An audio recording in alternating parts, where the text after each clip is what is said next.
The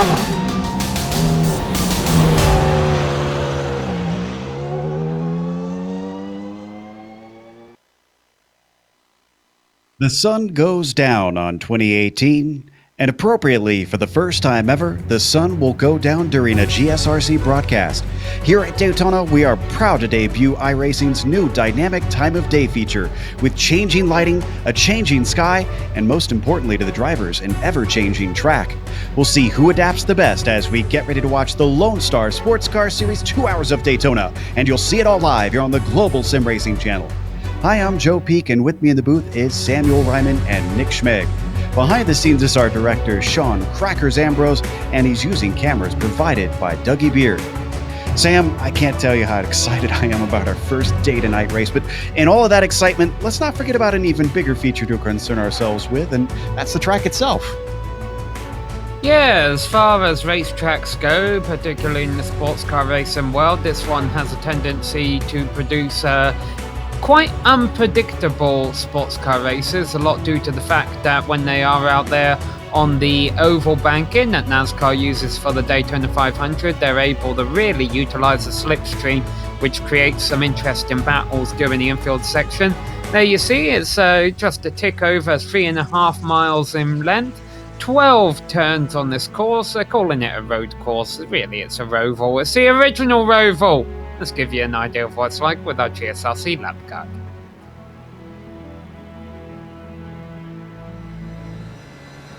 All right, we've got Kevin Brown behind the wheel of the GSRC BMW, so let's do a lap around Daytona. You brake for turn 1 immediately after the start-finish. It's a curved braking zone, transitions from banking to flat, and you're coming from the fastest part of the track to one of the slowest. How's that for a route introduction? Slip through this chicane flat out, and then stay left to brake for the International Horseshoe. This is a potential passing zone, so be aware of your mirrors. You'll have a paved access road to the left, so you can use every bit of track to carry more speed off that exit. As we transition back right, the kink is going to be a flat-out blast, but you gotta get back to the left side very quickly and get set up for the Western Horseshoe. This is a really tricky apex to hit, and it's not uncommon to see cars slip wide. Now we get ready for 6, one of the most important corners on the track. This will dump you back onto the oval, so making sure your car is planted at the exit is going to determine how soon you can get on the loud pedal and carry your speed all the way around NASCAR 1 and 2. The good thing is, the steep Daytona banking means speeds are high, and picking up a draft is pretty easy. Stay within range, and you can ride the coattails of a faster car. If you've got the speed to clear the car ahead, do it. Otherwise, be wary of trying to outbrake them, because now you're going to spot your brake marker for the bus stop. It's very, very easy to blow any of these 4 apexes and get a cut course penalty. If you did it right, you're on the power before you've hit the 3rd apex. And it's going to be even more important than turn 6 that you get this right. Like I said at the start of the lap, this will lead you to the fastest part of the circuit. But like most rovals, you can expect a drafting game to play out, and cars are likely to attempt a last lap snipe. Your best hope is to push hard and break the draft before then. If you can, you really want to be the second car in line coming out of the bus stop. But that's a lap around Daytona.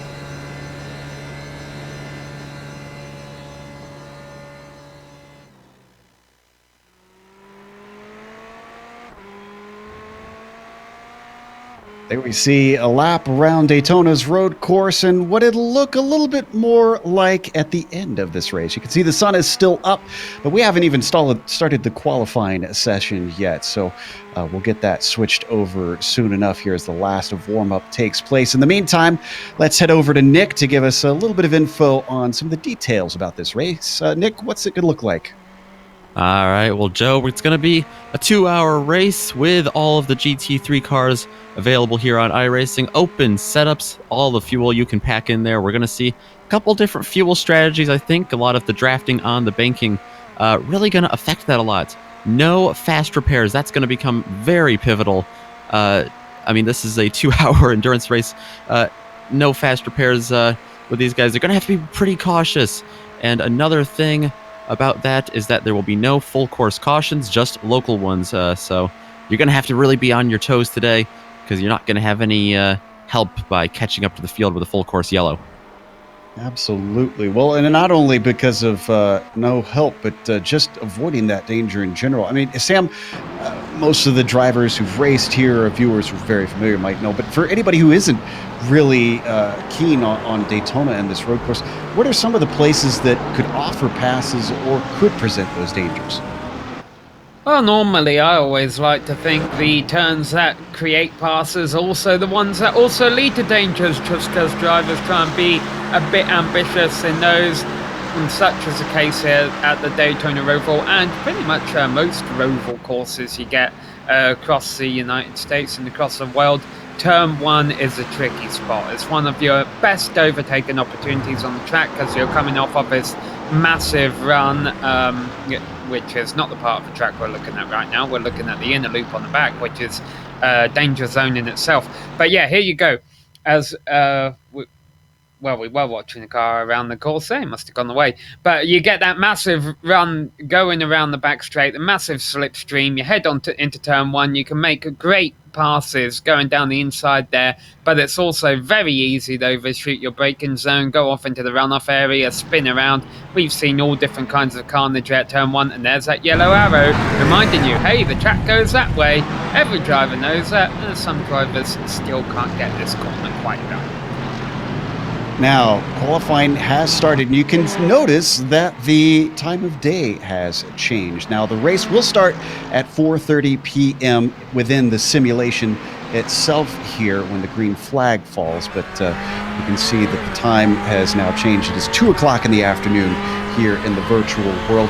And Nick, this presents a completely new challenge to our drivers because so many are used to the same conditions from qualifying into the race. So I have to imagine this is really going to keep them on their toes, because wouldn't this mean that you need a little bit of a different setup here between the qualifying and the race? Absolutely. There's going to be a lot of in-race changes, I think, for these setups. We say all the time that we don't know what to expect going into a race. Well, tonight we really, truly do not know what to expect going into this race with these changing conditions, with the sun setting. We used to have time of day in iRacing. Now we have time, which is a huge step in the right direction, and we are going to see it all unfold tonight. In fact, why don't we take a look at what the weather conditions here are in the qualifying session. And it's a little bit hotter than what they had in that warm-up that we were in moments ago. You could see that was closer to the race conditions to give them time to get the car set up for that. 87 down on the track, 75 air temperature. It was beautiful December out in Florida, and just a little bit of wind with some of that Florida humidity as the drivers start to get those first laps in. And speaking of that setup, one of the things we keep talking about a lot before this race, Sam, is the fuel story. It is right on the cusp, but it sounds like some of the drivers aren't sure that that one stopper is wise. Well, again, it's going to be another unknown, with the changing conditions. Maybe let's throw another factor into here. We could be talking about fuel. We could be talking about tires. But now with the changing conditions, your setup could change over the race. Maybe you want to make an extra pit stop to make some setup changes to your car, be better off towards the end of a race. It's something that could very well play much more of a factor, not only in the sports car race we're going to see tonight, but across the iRacing sim as a whole. Especially, I think it'll play a huge factor over in the NASCAR oval racing side of things. Really, we're going to be, I'm sure by the end of tonight, something's going to surprise us. Yeah, I have no doubt about that. And Leif Peterson from the Texas Club working his way through the bus stop and back out onto NASCAR 3 and 4. And Sam mentioned, and you mentioned as well, Nick, that setup changes might be something that they'll have to keep track of. And I don't think there's too much that they can do in the car. But one big thing that strikes me is you can change the tire pressures. And boy, that's a hard one, I would think, that to try and figure out within the car itself. So those who are running, this is a team race, and we haven't mentioned that. Those who are running with a teammate out there, do you think they kind of have a leg up, maybe, that their teammate could kind of be doing that math for them and set the car up with different tire pressures when they come in if, the sun goes down and it changes how the car behaves? Yeah, absolutely. I think that's going to be a huge advantage. I mean, the driver that's not driving on the team at the time, he can make all the changes to the car. So when they come in the pit stop, they're all set. They're all ready to go. That's a little bit better than the D-pad on the steering wheel trying to change it while having quite the handful and trying to drive the car in front of you during the race. It's a little bit better, and even just having a teammate to talk to and try to you know, put your strategies together and put your best ideas forward. Yeah, that's going to be a huge advantage, I think, for these two driver teams tonight. We see Brian Looster, who has not put a lap time in quite yet as he crosses through the tri-oval. This first lap going to be good enough for 21st. A bit far down the field, honestly, even though it is a big field. At the moment, the pole is being held by Moises Carabello for Rincon Arduzo. He is currently got one lap in, and they've got 4 timed laps that they are allowed in this 10-minute qualifying, with just about enough time to get one in out there. This is Neto, who is putting a time in. Looks like that one did not count, unfortunately. Another Texas driver, Amjad Yaman. He just crossed the line and puts himself in 8th as he is running in the Team Dougie Beard fan club. Unfortunately, he didn't get himself a paint, but we'll be happy for him to have GSRC plastered on it anyways.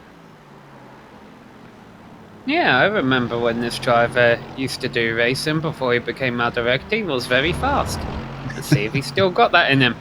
Oh, speaking of fast, look at that at the top of the screen. Carabello improves, and that's only on his 2nd lap. Now, he exited out, and it looks like he's going to take another 2 to go, but I think only one of those will count since his out lap should be considered one of his timed laps.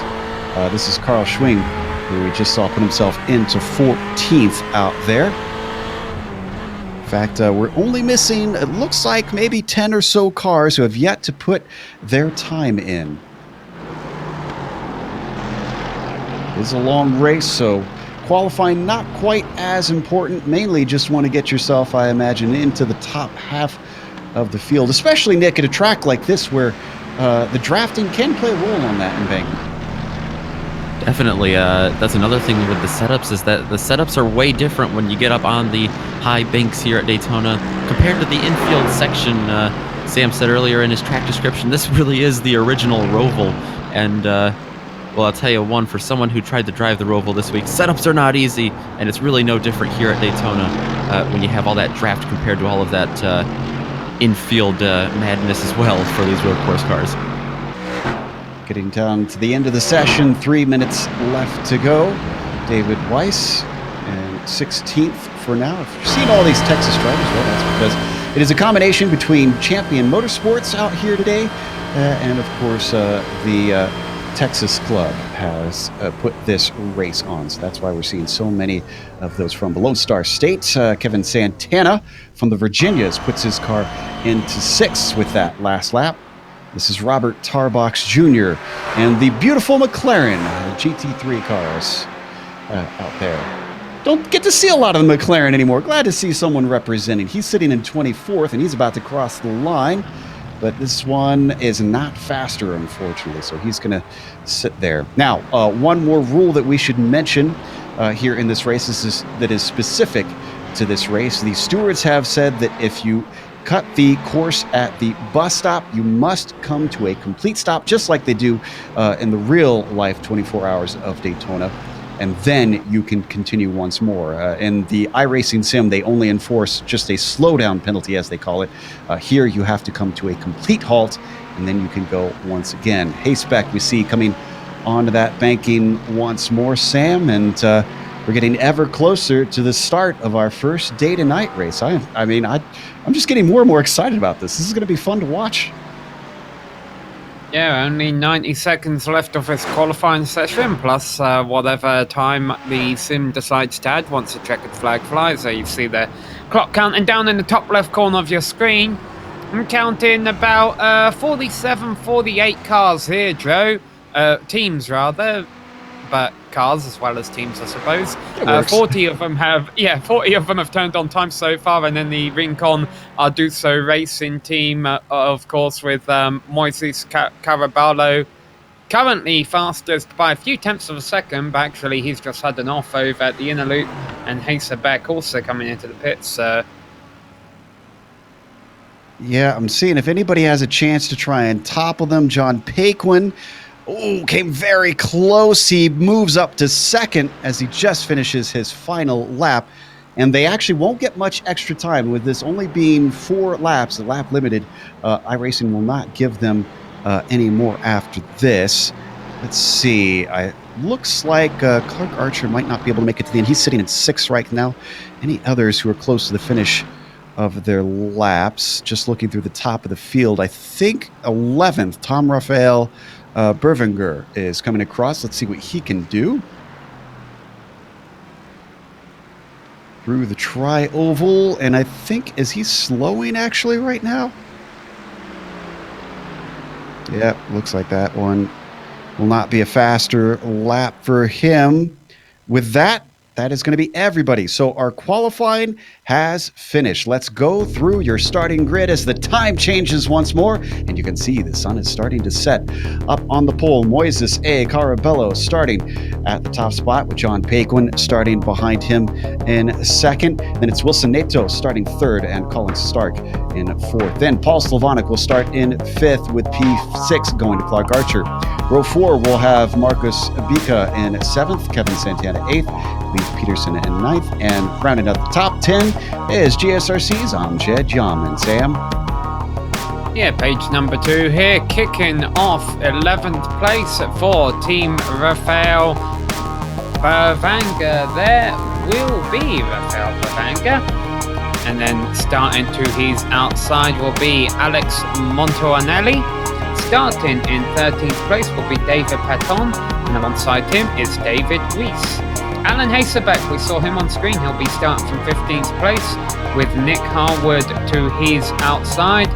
Then on row number 9, representing Ether Sim Sport, SR247 there in 17th place, and SRN Motorsports, Ryan Huff behind the wheel will be starting in 18th place. Then it's Carl Swin and Claude Belville rounding up top 20.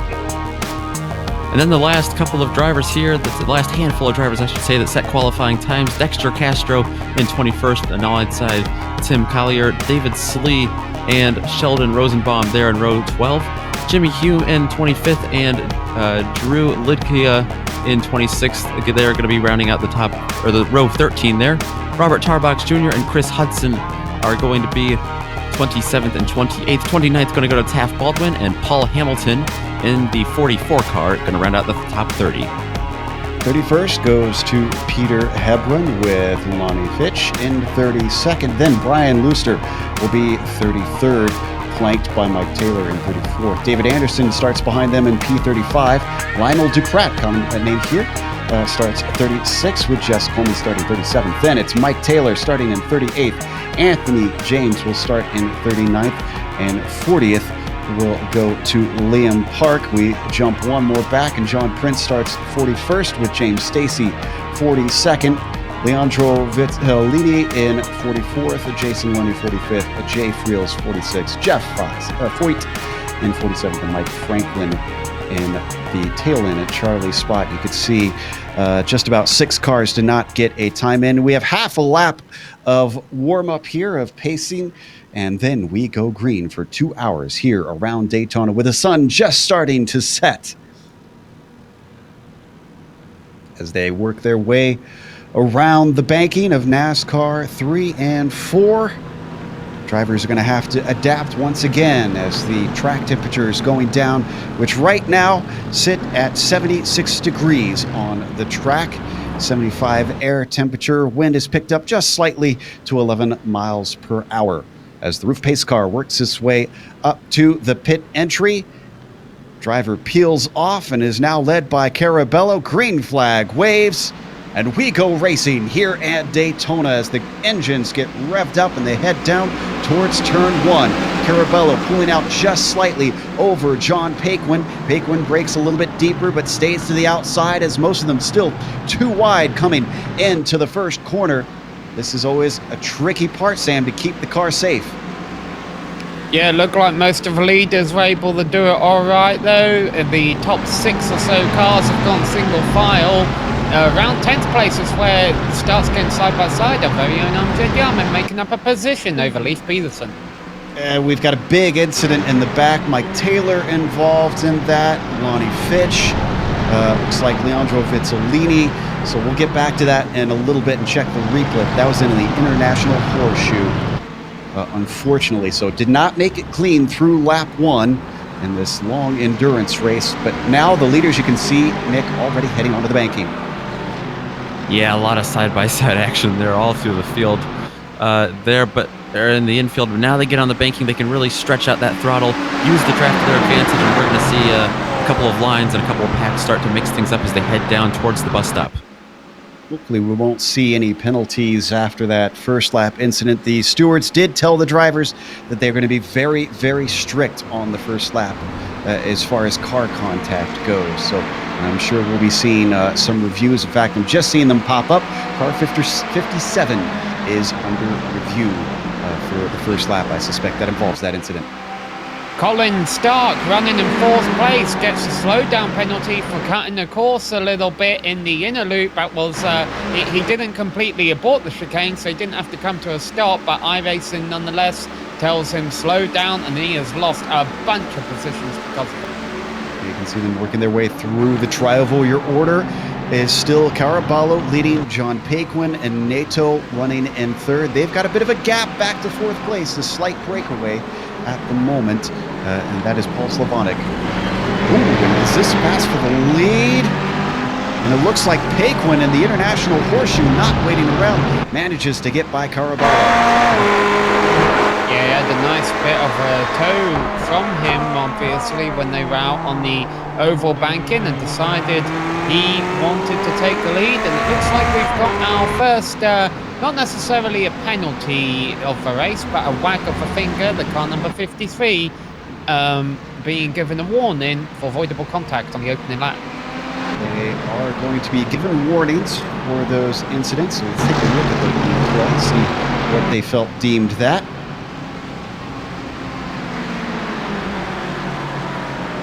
As looks like we're pulling that up. I accidentally caught our director a little bit off guard there. Here we go. We've got it.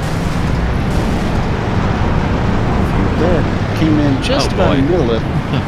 Looks like just a typical stack up that you see at the starts of races with a lot of cars, especially in a slow corner like the Horseshoe, Nick.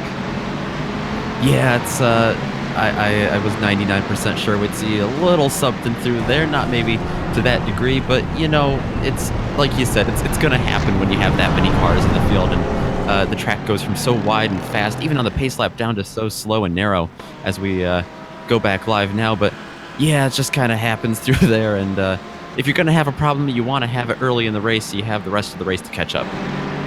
We saw as we go to battle for second that number 57 was Brian Looster, who was turned around, so suspect he was the one that started the incident. Meanwhile, in second place, Caraballo a little bit wide coming out of the International Horseshoe, and here comes Nato, Sam. I think he is trying to get himself up higher on the podium, but gives up before the king. Yeah, he overshot the entry to the International Horseshoe, I have a feeling, and that meant Wilson Nato almost thought about making a pass for second. We've got a little bit of trouble further back. We've had some trouble for Dexter Castro. He also was given a black flag for an incident on first lap, and I think he's since retired from the race. Oh, that is disappointing for one of the few BMWs out there today. So early. But yes, the reviews that they give basically give you one warning usually and then one black flag. Unless it's something serious, then they can go straight to a black flag and could potentially pull you from the race. As we mentioned, 53 was given a warning for that avoidable contact. We mentioned earlier. Back in 12th place, we got a bit of a battle happening between David Weiss and Colin Stark. Stark's going to look up to the high side here with a little bit of draft, but car starts to stall out, and here comes Ryan Huff with that huge hole in the air being punched for him. Remember, Colin Stark was the one who started up in P4, had the slowdown penalty on lap 1. Now he's back with his geodesic teammate. They're trying to use the draft to their advantage and fight their way back up through the field. How much they caught up in the braking to Berfinger as well, who was just ahead of him in 9th place. Now working their way through the infield. And the more these guys fight side by side, the more they are bringing a train of cars up to them. You can see in the background there, that is Harwood, Santana, Paton, Belval, and Abital, all forming a very long line of cars behind the lead of the train, which is Berfinger still. Ryan Huff has been one of our bigger movers in the opening laps. He started from 18th to 12th place. Couple big movers in the top 10 as well. The aforementioned Amjad Yamin running 7th after starting 10th. And also Alex Montoanelli is up to 8th place after starting all the way back in 12th. The driver shuffling very early on, but we'd love to see what pit strategy will unfold. So this train of cars works their way down the backstretch. Berfinger getting himself a slight breakaway from Weiss. Stark following closely through the bus stop. Gets himself a decent launch, and I'd say the draft should potentially help him finally get this pass done. In fact, it looks like Weiss is moving up the road, Nick, and he's just letting him have it. Yeah, that might be a little bit of team strategy there. I know in some cars it's faster to leapfrog around here. I don't know if they're going to have too much of an advantage doing that, a couple tenths maybe, but Colin was faster, and I think really close there. Yeah, moved to the inside by Stark. He got one position, he's looking for another, and I think he might have it. Yes, indeed, Berfinger gets slotted down to 10th, Stark up to 9th. Sorry for the interruption there, Nick. Oh, that's all right. Stark is really fast. He's, like I said, started in 4th, and he is up to 9th now, but yeah, he's definitely on a mission to get back up there. We know he has the pace, at least under this weather and these conditions. That's the little asterisk that we're going to have next to every comment we have tonight. Absolutely is. Most of the packs have not really separated. It seems like drivers having difficulty getting away from one another with nearly 48 cars out on track. Obviously, I think we're missing 1 or 2 already. I see 3 of them grayed out on my timing and scoring for the moment. So not much space to escape. Let's head back to the mid-pack, in fact, to see some of those battles. Peter Hebron, currently sitting in 25th, is stuck right smack dab in the middle of a lot of cars. He's got Hamilton in front of him. He's got Park behind him, and as well, they've got Jimmy Hume chasing them down, trying to get in the midst of this. Board with Peter Hebron right now, looking back at Park. A lot of different makes of cars out here, so strong in different parts, and Park looks like he is strong coming out of the bus stop, because here he comes up on the high side of Hebron. Yeah, a lot of these guys get that draft on the backstretch that they can carry through the bus stop if they have a good bus stop. The problem is that sometimes it's not enough draft to get you back single file before heading down into turn 1, which can get real slippery if you are side by side. Down into the first corner, Hebron trying to come back up the inside. Excuse me, Hebron going around the outside there. No, it was Hebron on the inside. Excuse me, it was Park on the outside in the gray and orange machine, which is going to switch back to the inside as they break for the International Horseshoe, and he is much stronger into there, taking the position back. Keep Liam Park in a P25 for now. We have a few more penalties being handed out, so clearly the stewards not shy about trying to keep drivers in line. We have a black flag for car number 16. That is for an avoidable contact, a dive bomb into a corner. We have cars 77 and 11 under review as well. Car number 16 would be the car of Anthony James. He is down in 43rd, so he's already having a bad day because he's actually in the pits at the moment. Our top 2 leaders still running very close, coming around to complete lap number 6. Now, Caraballo had a pretty good run on Paquin last lap around. He chose not to do anything with it. I don't know if he's just playing it conservative for now, or if he didn't think he'd be able to pull it off. And sure enough, he's sticking behind him again. So maybe even doing a bit of fuel saving here. And right now it's working for these two. They've broken away about 2.5 seconds from the pack for third place. And I see Lionel Duprat is headed into the pits. Oh, he's had an incident just recently. This was maybe 50 seconds ago. Looks like coming into the western horseshoe, maybe put his wheels off into the grass, and that caused a major shunt into the wall.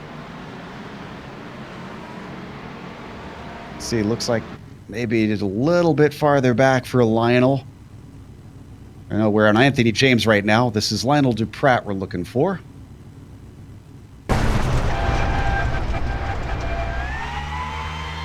Let's see, it looks like we caught just the end of it. I don't know, Nick, what do you think? It looks to me like he catches just a little bit of the edge of the track under braking. Yeah, it looks like that. I mean, that's such a tricky part right through there. And a lot of front end damage on that number one machine right now. Not looking good right now for Duprat. Yeah, the Perrier's machine's derriere is toast for now. So he's got a lot of damage to repair. And Taft Baldwin sitting in 19th position, though, has got a spick and span car as he races across the banking, and the shadows now starting to get a little bit longer, almost 15 minutes into this race, and eventually that sun is going to go completely behind the banking. Oh, and up at the front, we got a race on once again. Carabello challenging Paquin. He's within a 10th, but not quite close enough to challenge into turn one. Yeah, he's been like at the last few times down the front straight. I think he's just biding his time. Similar thing going on for third place. We have Wilson Nito right ahead of Paul Sylvanek, right ahead of Clark Archer. None of them seem to be in a hurry to pass each other.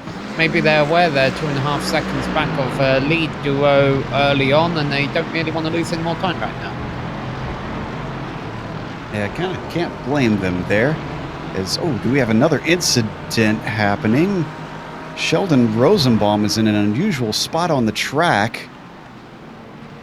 It looks like he was involved in something with Alan Hasebeck. Ooh. Watch the replay, Nick. I just saw it on my screen. We're going to see it here. This is a definite loss of control in the braking. Yeah, going into turn one, it can get a little hairy. That's a little further up, so it is an interesting spot, like you said. Yeah, loss of control, and I think just a little bit of misjudgment there.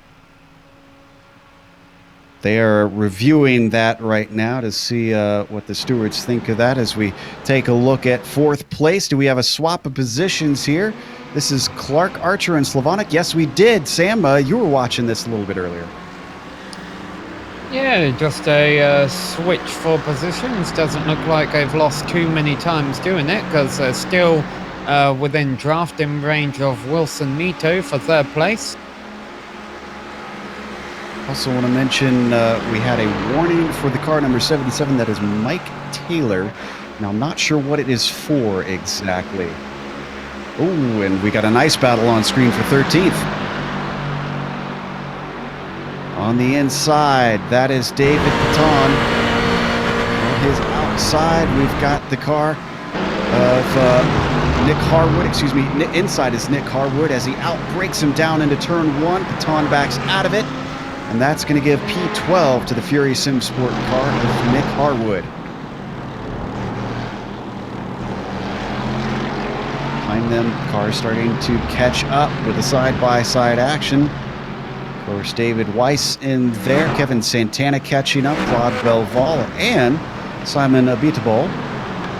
Seventh place has some battling going on as well. This is Colin Stark getting it away from Alex Montanelli. They must have recently overtaken Amjad Yamin. If I'm not mistaken, Sam, earlier you mentioned that Amjad was up to 7th. I think he got up to 6th on the opening lap and has slowly faded back since then. He was actually talking to us a little bit after qualifying, sending us a couple of messages saying that it was surprising how much the track rubbered up during the qualifying session and knew he would have to throw a couple of adjustments into the car before the start of this race. Qualifying took place at about 2 p.m. virtual standard time, and now it's coming up 5 p.m. virtual standard time. Could be trying to save fuel, although from what he was telling us, he didn't seem to think that saving fuel would be the quicker way around. So I'd be surprised if he tries to one-stop this. Nito was really being pressured for third position. Clark Archer and Paul Savonik were right on his rear when heading into the first corner. No change for position, but it shows that they're not content to ride there for now.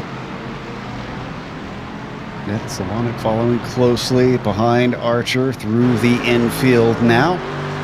And we got another warning. This is for car 252 for avoidable contact.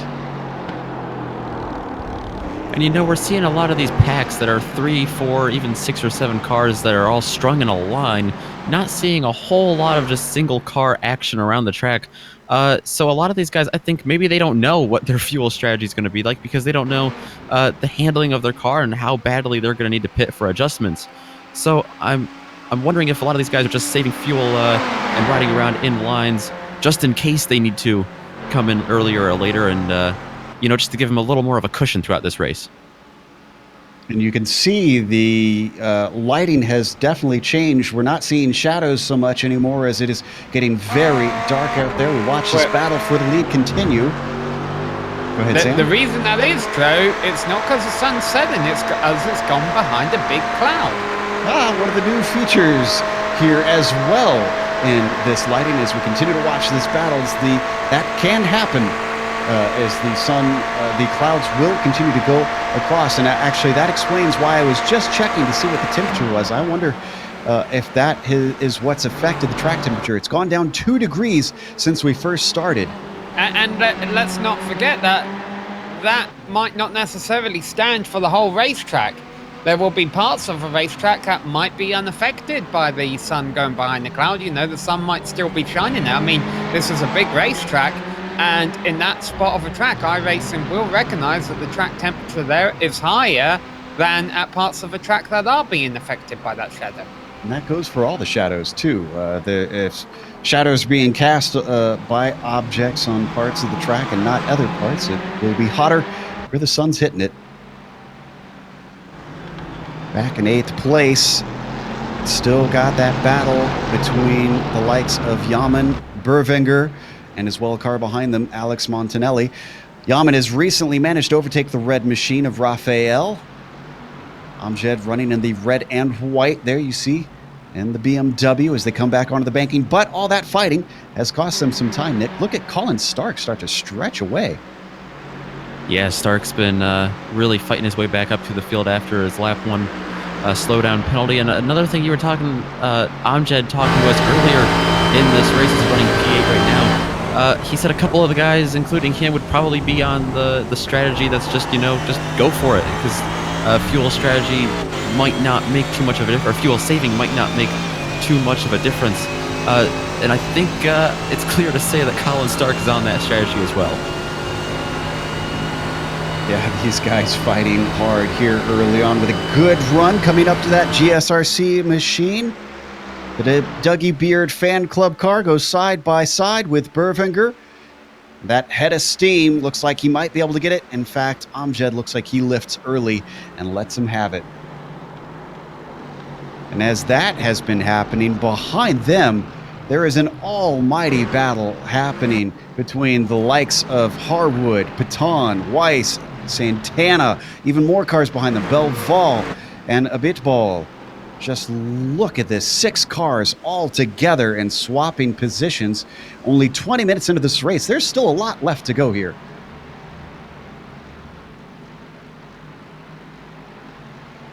Yeah, definitely one of the larger packs out there on the racetrack right now. And let's not forget the entire complexity of a race could change based on how strategy works out as this event goes on. As we approach about 20 minutes into this race now. Riding on board with Santana in the thick of this pack. He's following behind Weiss as they come up on the banking. And he is relatively close. He should get a nice little draft off of the Mercedes up ahead of him. Yeah, Kevin Santana, he's been really looking underneath, at least to the infield he was, looking underneath Wise in front of him, and I think if he has a good bus stop here, he gets a big run out of it, he should be able to clear him going into turn 1 with that draft, if he decides to make the pass, that is. So they come back on to NASCAR 3 and 4 now. Doesn't make the pass on the first half of the oval portion. Second half of the oval might give him an opportunity. In fact, he looks like he's got a lot of momentum now. Weiss stays to the low side. David Paton, the red and black machine, up ahead of them, but a big lift coming into the trioval from Santana. Gives me the idea that the Flying Snail racing car isn't really interested in trying to take that position quite yet. But Slavonic is interested in taking a position. He just got 4th place back from Clark Archer at the International Horseshoe. I wonder if he'll try and make something happen with William Nito, because Archer's just been riding behind him for a little while. Nito continues to pull that train around in 3rd place. And Slavonic and Archer, we should mention, are two drivers very used to racing against each other with many years in the Pac Majors. Actually, I should just say the Majors. Force of habit. So good to see them getting out here one more time and racing against each other in yet another series. And that cloud has gone away as the sun returns, at least in one spot on the track. One of our drivers... Oh, go ahead. I just want to say, we need to get on Dougie Beard here. Set up a sun camera. Well, this is a new feature. Just have one camera set on the sun. We've got one of the drivers who is unfortunately DNF'd very early in this race. Dexter Castro has joined us here in the booth. Sad to see early days remove you from the race, Dexter, but you got at least a little bit of a chance to experience some of the changing times out there on track. First impressions? Yeah, I mean, I didn't really get to see much of the race change. Unfortunately, mine was over about 100 meters after the start-finish line.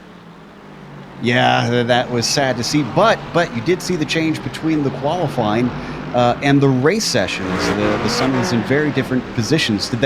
Were you prepared for that and trying to get the car set up for both the race session and the qualifying session, or did that kind of throw you for a loop? Well, I mean, there's not a whole lot you can change. I mean, sure, if you want to put in a ton of time, you can make some pretty big adjustments. Or some pretty intricate adjustments if you want to make the most out of both conditions. But really, for quite a while, it's just been drop the tire pressures as low as they go in any weather anyway. So hopefully that gets cleaned up. Or maybe I'm just out of the loop. I haven't raced a ton of GT3 in a while, but not a whole lot to change setup-wise.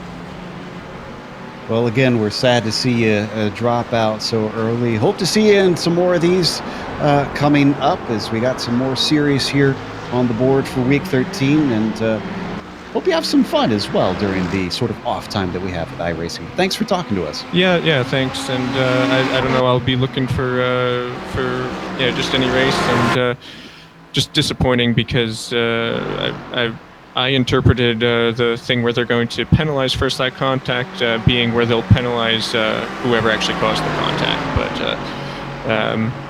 But we'll see.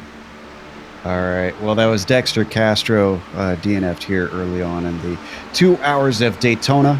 If you're just joining us, it's the first broadcast. We see a pass here down by Slavonic to the inside. And I think he's got that one done into turn 1. This is the first race that GSRC has broadcast with time of day changing here on the iRacing service. And it's been a fascinating and enlightening race where the light is, in fact, going away as we speak. We ride on board with Slavonic looking back at NATO, the car he's just overtaken. Yes, that shows you Slavonic was going to be impatient back there, because he was 5th place a couple of laps ago, and NATO had been running 3rd all race long. Slavonic, I guess, finally said, all right, time for someone else to head this train. Maybe he'll start thinking about trying to chase down those leaders who are about 4 seconds ahead. Coming up on the oval once more. Could swap positions yet again. We've seen the drafts have at least a decent effect on these cars. Certainly not a slam dunk. Got a battle farther down, and I've been keeping half an eye on this one. Drew Lidke is leading Vizzolini, Baldwin, and Tarbox. This is for 17th place. Ooh, not that greatest of exits for Drew, though.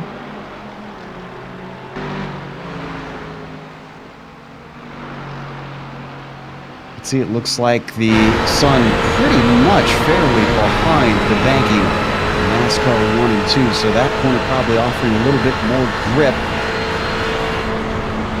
Vizzolini, as we ride on board with them, not interested in trying to pass into the tricky bus stop. Nick, I've always been so wary of trying to outbrake someone into that corner. Yeah, I think the run out of the bus stop is way more important, because that's going to be what carries you the draft if you want to get around them all the way from the bus stop all the way up into the start-finish line going down into turn 1. That's sometimes the best place to pass, and we see Vizzolini looking around, getting real close right now to the car in front of him, Lidkia, but I don't think he's going to make it work. He takes a little bit of a different line there. Not going to be able to pass him there yet. Yep, he's certainly playing a patient game, and I don't think we've seen any scheduled stops quite yet. Expect drivers to do that. Probably going to be setting up for an even third split stints. As we watch this battle continue, a bit of a look there in the International Horseshoe from Vizzolini, but can't quite pull it off. Behind them, Taft Baldwin, who was a teammate of Clark Archer, similar paint there, riding shotgun, just kind of watching and waiting to see what he can do with these two. Very close to the back end. Love that gearbox angle from Lidke. Boy, he's not shy, that's for sure. Oh, speaking of being brave into the bus stop, Nick Harwood just got overtaken by Santana into there with a brave move. I wonder if we could get a replay from that one. Let's take a look. Santana got himself a run. And just as he pulls that Mercedes to the inside, that green and yellow machine, brave on the brakes, gets it to the apex, nice and smooth. And as he pulls away, he seals the deal and is not re-overtaken by Harwood. But now, as we come back live, he is, because he outbraked himself into turn 1. He loses 1 spot, 2 spots, all 3 positions in that train, as Weiss, Baton, and Harwood all sneak by. Yeah, I was watching that. Just way too hot going into turn 1, and these changing conditions, I think that's the turn it might affect the most, just because of the slight transition from the apron down to the flat. You don't really see it from the TV camera sometimes, but when you are in the cockpit, you definitely feel that slight transition, and a lot of times you lose a lot of traction, just like he did right there. And you're not kidding, because the same thing, the almost exact same thing happened as Lidke overshot himself into that first corner, and Vizzolini pounced on it. He is now well past and, in fact, streaking away with 17th.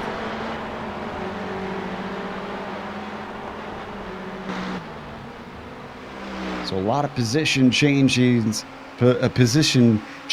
happening out on track as the conditions continue to change. Firmly a half hour into this race. In 4th place, could we have a change happening there? This is NATO and Slavonic still duking it out, but looks like Wilson not really interested. Whoa! Deep onto the brakes, and he gets his nose in. Clark Archer sees a hole, and he is going to try and take advantage of it. Oh, but his car spins out, and he hits the wall! The Armco collects another one. Cars dodging around to try to get by him. That was Claude Belval taking evasive action.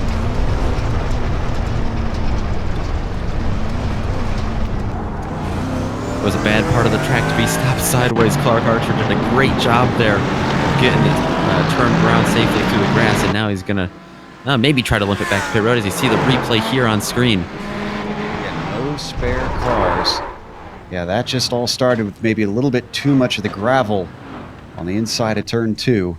And there was just no saving that thing. And he has taken a tow. Texas driver has brought it into the pit lane.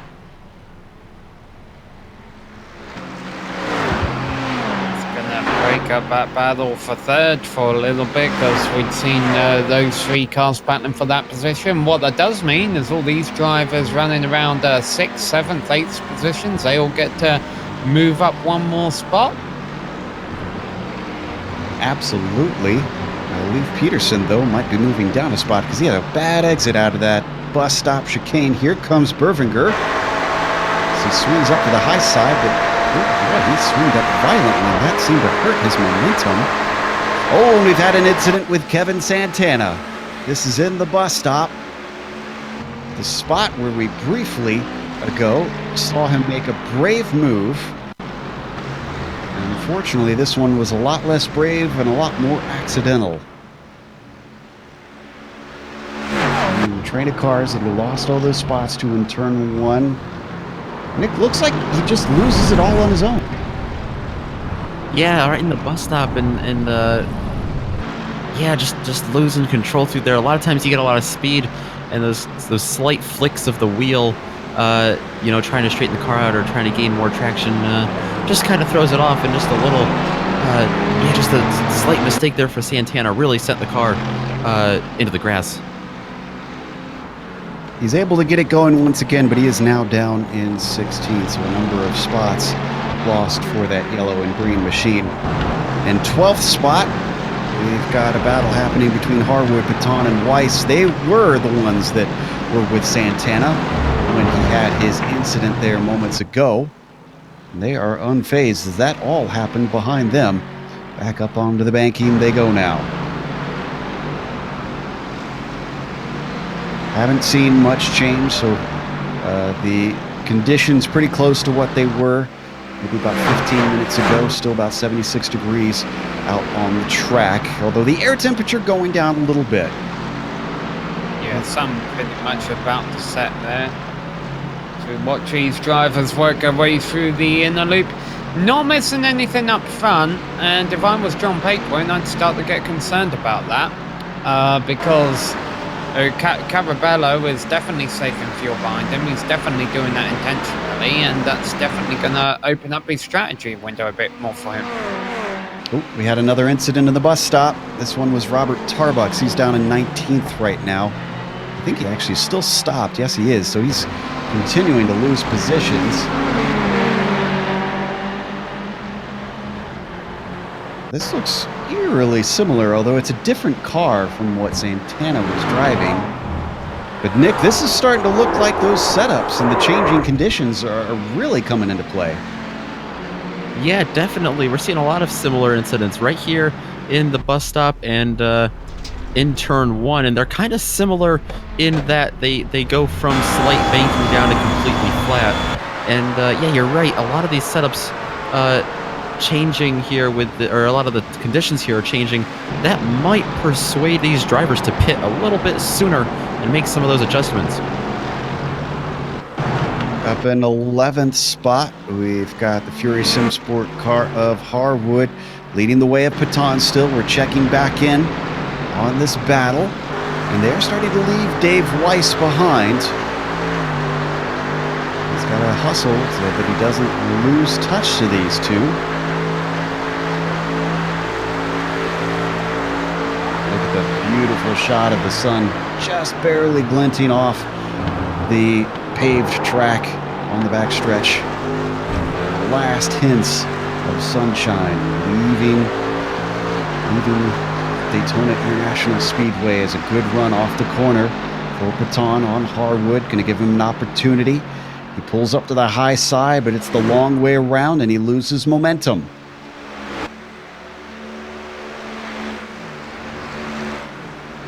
Coming through the trioval, he manages to get the car side by side, but can he outbrake Harwood? Harwood's got the advantage with the inside line. He's going to hold on to that. So for now, David stays in 12th position.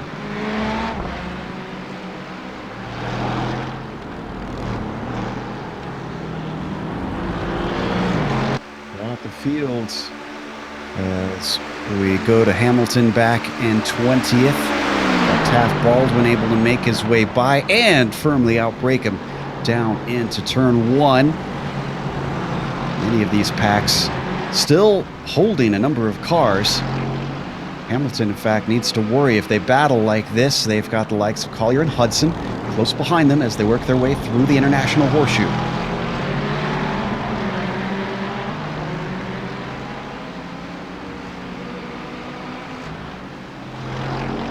Taft Baldwin, another one of our Texas drivers, trying to do his state proud here.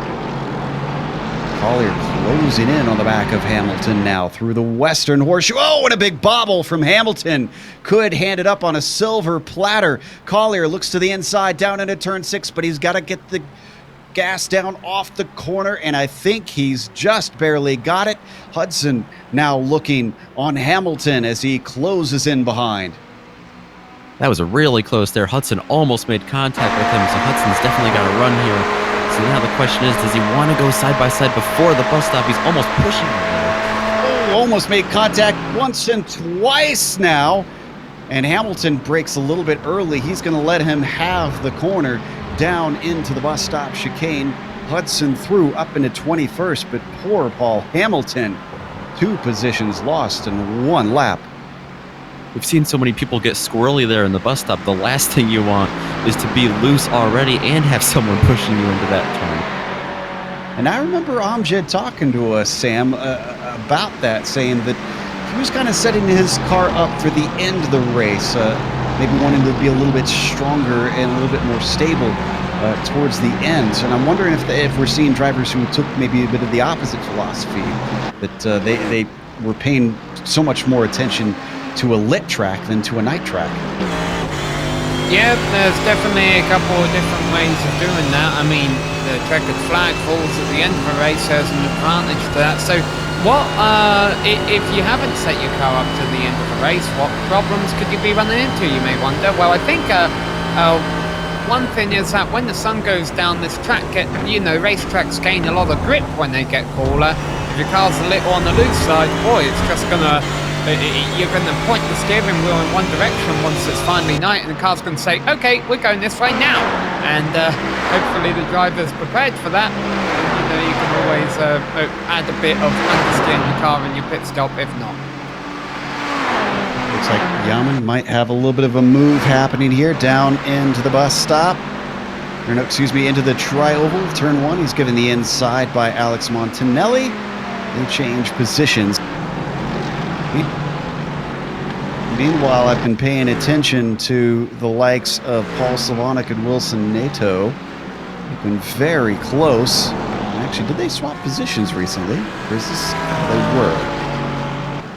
I mean, yeah, I don't think I have recently, but I mean, there's been a bit of switching going on throughout the top 10. Some drivers have been complacent just to ride behind their competitors, so there's not a whole lot going on in the top 10 right now, Joe, at least as far as action is concerned. However, there could be a lot of strategy being played, drivers thinking about how they're going to change their cars for the second half of a race, drivers saving fuel while they're running behind the car ahead of them. But let's throw another factor into this. Some of these teams out here have more than one driver for today's race, even though it's only a 2-hour event. It'll be interesting to see if some of these teams, throw an extra different drive in for the second half, and if that'll mix up the order a little bit. It certainly could. Who's got the anchor run here in this 2-hour race? Just about getting towards that halfway point here soon. In fact, I believe we've hit the 1/3 mark as we take a look at Harwood once again. He has certainly gotten a lot of screen time with a lot of action out here. As Nick trying to run away from Paton, but David not having anything of it as he carries his speed once again. The lights have started to come on here at the track. Wondering if David Paton there is really hoping David Weiss moves up the track there to kind of give him a little push from behind. Not a drafting push from behind, I should say. As a little bit of traffic there as he gets out of the way. That was John Prince, yep. Yeah, he braked very, very early to let these guys through, but unfortunately for David, all that did was rob him potentially of a line around the outside of the corner. And they come through the infield, and more traffic ahead of them. Lonnie Finch trying to get out of the way, pulling to the outside. Nicely done by the Can-Am Racing blue car. Yeah, fortunately with this field being all GT3 and with it being a rather large track, most of the field are still on the lead lap. Unfortunately, we do have some drivers ran into trouble early on who have gone the lap down. And I think headlights just all came on the cars. They did indeed. The interiors are starting to be lit on these machines as well. So a lot of stuff coming into play. We can see that on the Ferrari. Joe, I was just taking a look at our top 5 teams out here, and it's kind of split. Our overall race leader, P1 Sim Racing, with John Paquin behind the wheel. I don't see him with any other teammates out there. However, his competitor running right behind him, Moises Caraballo, who's been doing a great job. Well, Michael Diaz has also signed up to drive that car, so we'll see if Diaz gets behind the wheel. DMG United in 3rd place and Godesek Beer Wagon in 5th place. Also have another driver on standby. However, Team Wilson Nito in 4th position just has Wilson Nito lined up to drive that car. I think that's Geodesic they're saying. And speaking of split, it's also kind of split up at the top as far as makes of cars. Our top 2 right now that have run away with things are both Ferraris, but then 3rd place is an Audi for Slavonic, and then you've got a slew of Mercedes cars from 4th, 5th, and 6th. It's NATO, Stark, and Bervingal all running the Silver Arrows. Well, the guys who are having a really bad PR day, unfortunately, Joe, is Mercedes. I know there's some out there, but pretty much I think every car I've seen in the pits with a hood missing has been a Mercedes. Riding Shotgun Motorsports number 29 machine is currently sitting down there, as long as the Brand Racing number 15 machine. So a good day for some of the Silver Arrows who are out there on track, but unfortunately their body department is also making a bit of money today. That's for sure. As we follow the Brandt car of, I believe this is NATO, still chasing Slavonic. So we, just as we jump to Amjad, we need to go back to NATO because Slavonic is being overtaken, or at least attempted, as NATO goes around the outside of turn 1, tries to get by him, but they make contact. They come together, both of them, swoon across the track. That's going to give the spot to Colin Stark. That's in a bad part of the track. Slavonic sitting in a bad part as he gets it backed up real aggressively there. And NATO gets it going, so that could have been a lot worse with 2 cars sitting sideways on the track there. It's been miles. Go ahead. Yeah, we had a perfectly good train of 3 cars running 3rd, 4th and 5th earlier on, and they've all buggered it up in that first corner. And it's been a while since we've seen any text in our chat from the stewards. And it's been very calm racing. I suspect they're going to make a visit with a report and review here soon. We'll see what they say. NATO continues in 8th place, but much farther down than I'm sure he would like. Boy, that puts 3rd place at a whole 8.5 seconds back from the 2nd place car. Those top 2 really have just shown how to run a clean race, and there's confirmation in my text box. An incident between cars 528 and 80 is under review.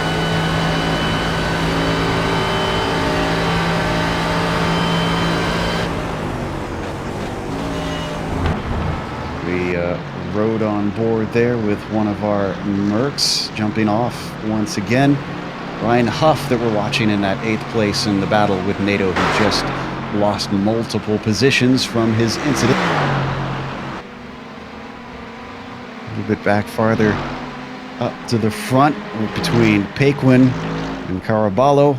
I'm kind of with you, Sam. I'm pretty sure that Moises he's just running to plan right now. And even if he can't save enough for one stopper, I suspect all the fuel that he's saving is going to mean a much shorter pit stop. The problem is, Paquin in front of him, they're not going to have a driver swap. If Moises is planning on handing the wheel over, that's going to cost him time with regards to Paquin. And unfortunately, it looks like Nido has retired from the race. Yep, I just noticed that as well. I thought maybe he was coming in to get repairs and maybe do a driver swap, but looks like he is electing to just call it a day. And both Car 80 and 528 have been given warnings for that. I guess it's a little bit meaningless for one of them. But for Paul Slavonic, he is on watch now. So down to 20th, Paul Hamilton. The other Paul racing with Tim Collier close behind him. Hamilton in the black and blue machine. Go ahead. Anthony Drames has had a spin in a precarious area of the racetrack. Let's see, where did... Racing for Essex Racing. He's stopped there on the exit of the inner loop. He was right on the oval bank, unfortunately out of the way of the racing line. Let's see if we can find out what happened here. Yeah, it's a scary place to be driving backwards on the racetrack. Wow. He saved it once, saved it twice, and then eventually kept it from hitting the wall, but that car was already damaged by the time it was swerving around. Yeah, thankfully he had all that, or the other guys coming up next, or behind him had all that apron to work with, so it was a pretty wide part of the track, but it was a fast part of the track, like Sam had said earlier. Going up to the battle for the final spot on the podium, which again continues to lose pace on the leaders. It's now 12 seconds. Colin Stark has it, but he is way wide there at the Western Horseshoe. Raphael Bervinger really wants it, but can't get it. And then Leif Peterson as well is in the mix on things. Peterson and Bervinger have really made some progress, Sam. Bervinger 11th to 3rd, and Peterson. Yeah, some big movers there early on in this event, and you can see in the top left corner of your screen, we're approaching the halfway point on time on this race. I wonder how critical fuel saving is going to have been with regards to how wide these drivers can make their pit windows.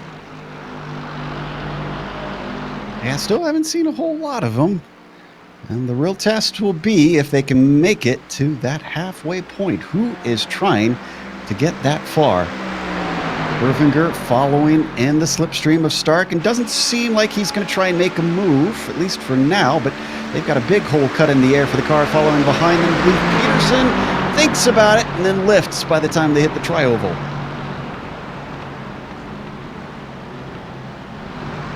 And now the shadows have transitioned from being from the sun now to the lights, as they are casting big long streaks across the track.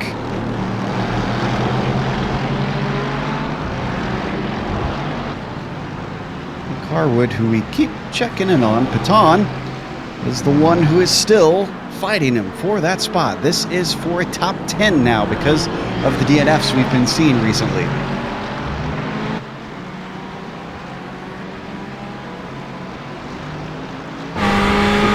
For David Weiss fans, he is still on the tail of these two. He seems to drop off every once in a while, Sam, but never enough really to lose touch. He's just kind of floating around the edges. Well, that's a nice thing, and it's also the annoying thing about a roval as big as this is, you know, if you're slightly slower than your competitors in front during the twisty parts of the circuit, it's no big deal because you get to chase them back down when you get out to the oval banking, and there's nothing they can do to break the slipstream. Of course, so that's also annoying for the faster drivers who would like to use their better talent or better setup in the infield to break away from the cars behind him, but can't do it, you know, because they just run them back down when they get to the straight. Let's see what happens here on the Roval portion. Just a quick update. I think we have had a scheduled stop Taft Baldwin was in just a lap ago. He's all the way down in 29th, but he's back out, and I don't think that was due to an incident. So I suspect that this is all to plan for Taft and could potentially have seen the pit stops kickstarted.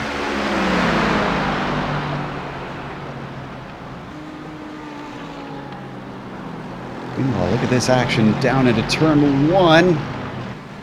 Side by side, that is Nick Harwood on the outside, Baton on the inside, and it's going to switch around as the track turns right into the International Horseshoe. Baton trying to find the grip, but he's just a little bit too wide. And look at that, now David Weiss sticking his nose into this.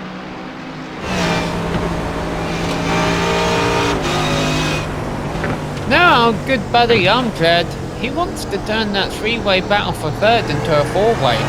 He made a really aggressive pass down in the Western Horseshoe to get by the lap car of Mike Tyler, and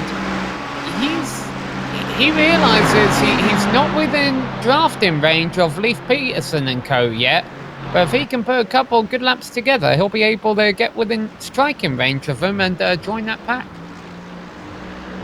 He's trying his darndest. He's about 17 seconds behind the overall leader right now, so it'd be hard to imagine him trying to get a win, but like you said, a podium is on the cards still for Amjad Yaman, another one of those Texas drivers.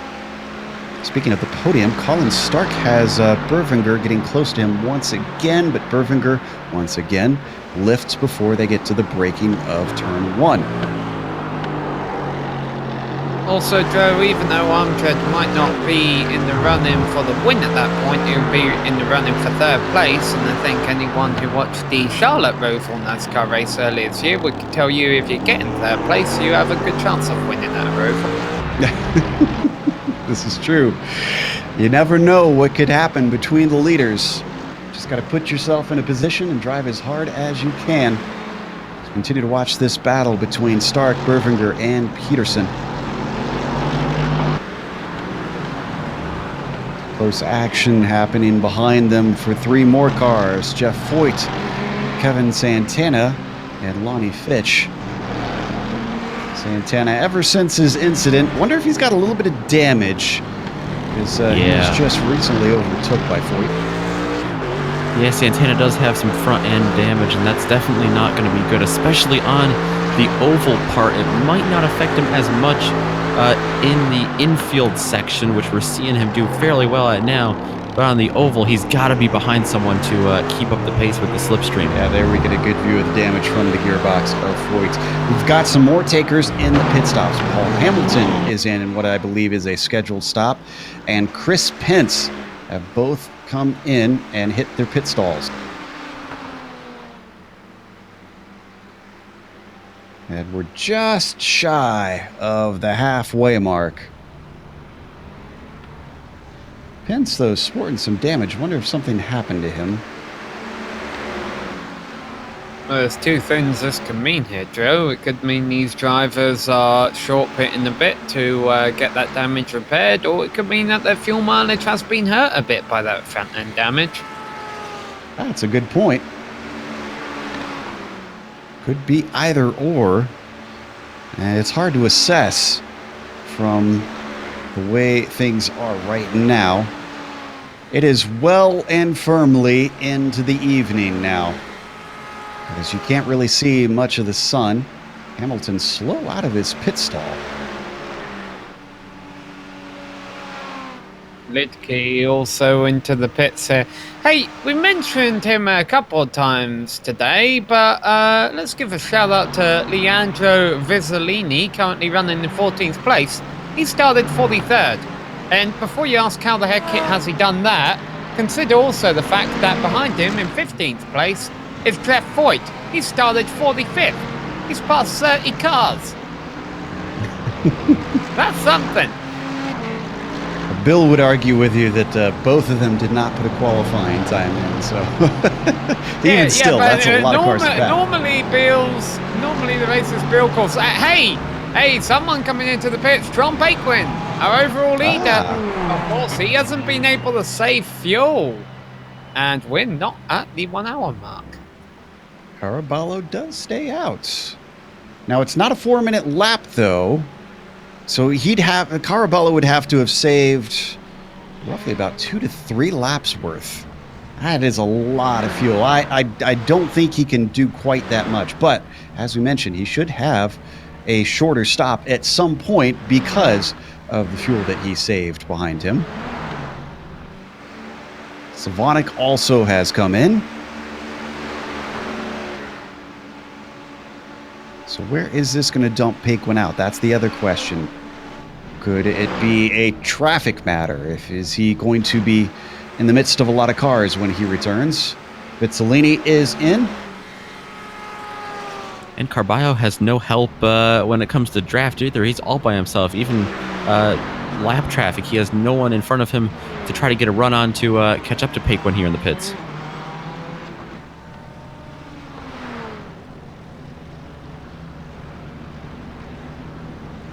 Paquin getting tires, of course.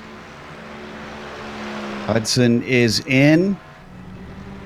I'm taking a glance at the Dougie Beard fan club car of Amjad Yaman because I'm wondering what his laps are compared to Leif Peterson. Peterson's 43.9, 43.9, pretty consistent there, 44.1, 43.7. Oh yeah, Amjad Yaman is absolutely reeling in this battle for third right now. So, Sam, that was a good call.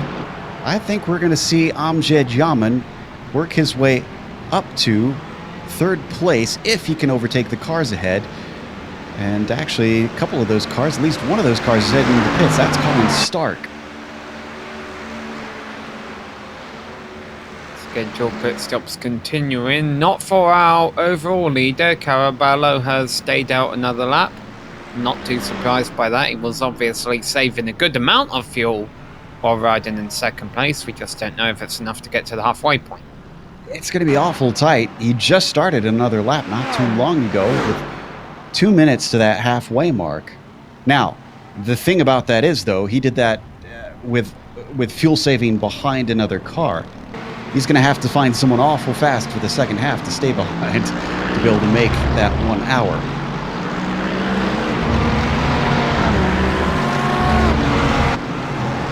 And I think we've hit the point that most of these drivers can go on this first tank because it is a madhouse in the pits right now.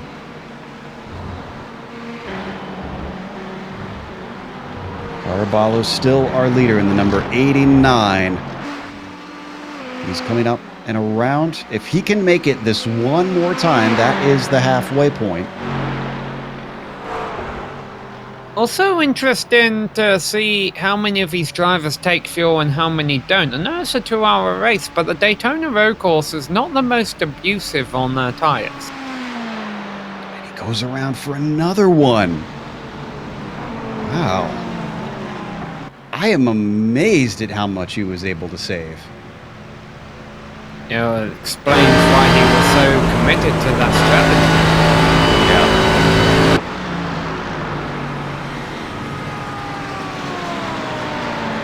Now, Berbinger just looked like he was going to pit and then decided not to at the last second. Now, there's no commitment cone there that he didn't break any rules. But it's really curious. Maybe it was just something where he thought it was really close and last second figured, I can do it. Nick, what do you think? Well, I'm not sure. Did he have anyone behind him or that he was trying to fake out? That's a tactic we occasionally see under yellow in NASCAR. I mean, we are on a Roval. It's a little comparable. Or was he waiting to see if Caraballo stayed out and then noticed that he stayed out at the last second thinking that he came in? Well, an interesting note from Amjad Yaman, who just bought the Dougie Beard fan club car into the pits. He's actually been able to talk to us during his pit stop and said fuel is going to be tight. Yeah, I'd say that's a safe bet out here. I'm really not sure if anybody can make it on a single stop. Right now, interestingly, you might think that our highest pitter is Paquin. It's actually Ryan Huff. And what did he pit, actually? He's been out for a single lap. Oh, Down here to comes Caraballo into the pits. Yep, here comes Caraballo. What about Bervinger behind him? Yeah. Yeah, I think you're right as we take a look at Bervinger, who comes around one more time. Caraballo does come to his pit stall. It makes me wonder if maybe he is anticipating just going for the two-stop. Short fill this first one, Sam. Has a light car. There he is at the bus stop right now.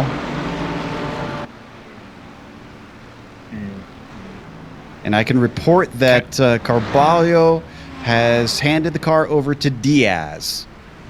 Is Michael Diaz currently in the number 89 machine? How good is Diaz at saving fuel? And this will cost them time. It costs time to do a driver swap. Well, it's from 30 seconds from the start. Let's see, actually, how many has most people been stationary? Actually, it should be a free stop, it looks like, because they're in for about 1 minute. Diaz comes out in second position, a little bit behind Ryan Huff.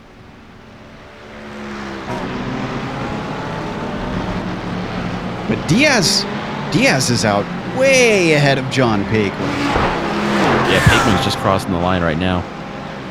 Now this is weird, actually. It should have been roughly about the same amount of time. I mean, this really strikes me, Nick. I'm not sure. Yeah. Let's see, what's the difference here? I'm wondering if Paquin ran into some traffic that we didn't quite catch there or something. To put it back this much of a gap. Okay, so Paquin must have had some sort of damage or something, because Paquin was stationary in his stall for 1 minute and 8 seconds. It was only 43 for Diaz. So watch this battle on track here. This is 11th position that we've got side by side between Paton and Foyt down into the first corner. Let's see if Foyt can pull it off. He's got the inside line. Can he gun it off of the bend? No, he cannot. Nicely done by the coaxial racing driver of David Paton to get himself into 9th now.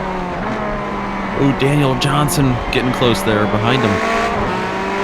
Almost actually off track in his battle with Foyt. And then that's Michael Lane, who is a lapped car. You can see he's just going to let him by. Nicely done. Yeah, speaking of lap cars, they are giving penalties to lap cars that don't get out of the way in time. Number 30 car's been given a black flag for getting in the way of the leaders. The Ferry SimSport machine. Looks like he was given a warning. SimSport, rather. Yeah, it looks like just a warning, so not a black flag quite yet. So that's the car of, let's see, number 30 is Nick Harwood, actually. Oh, that's sad to see. Harwood's been having such a phenomenal race. I'd hate to see him suffer a black flag out there. He's still in the battle with, actually not in the battle with Clark Archer. That is a lapped car ahead of him.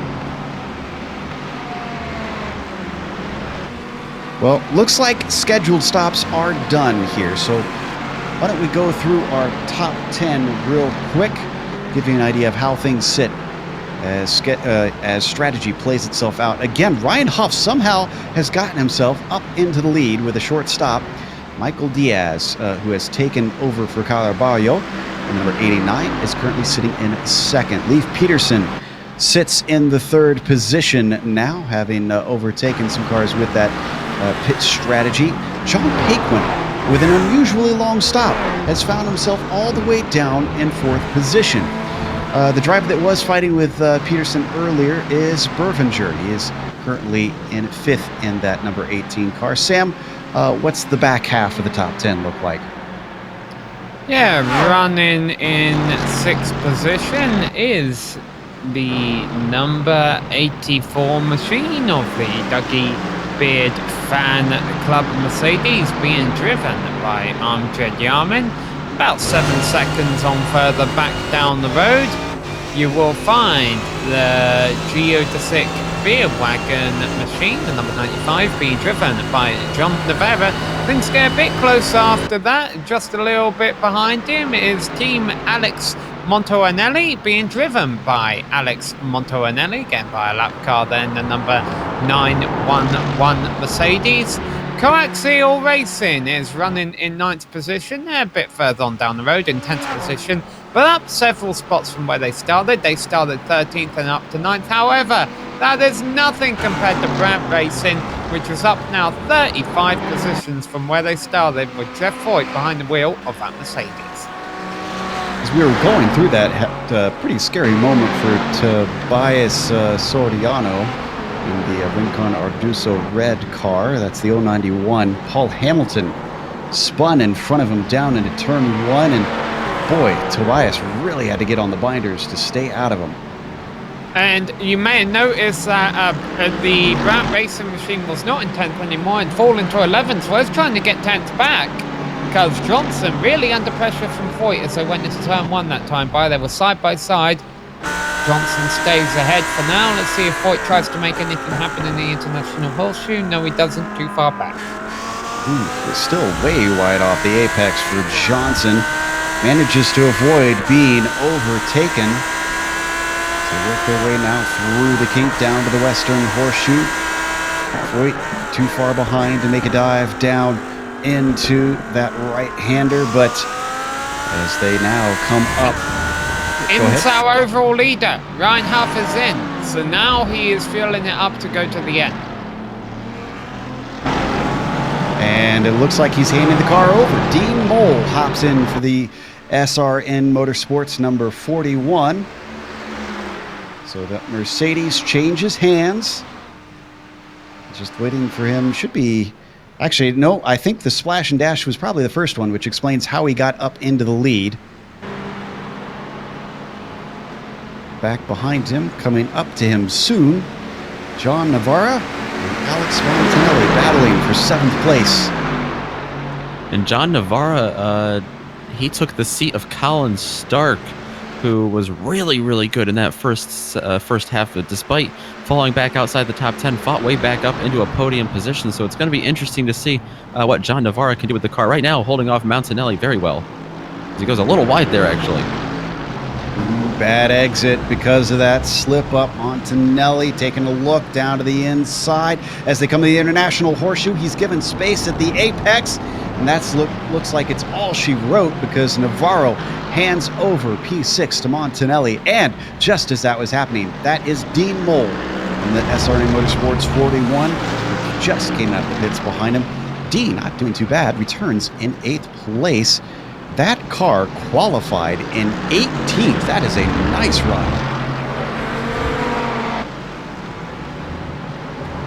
So with SRN Motorsports pitting, that gives Rincon Arduzo Racing Team the overall lead back with Michael Diaz behind the wheel.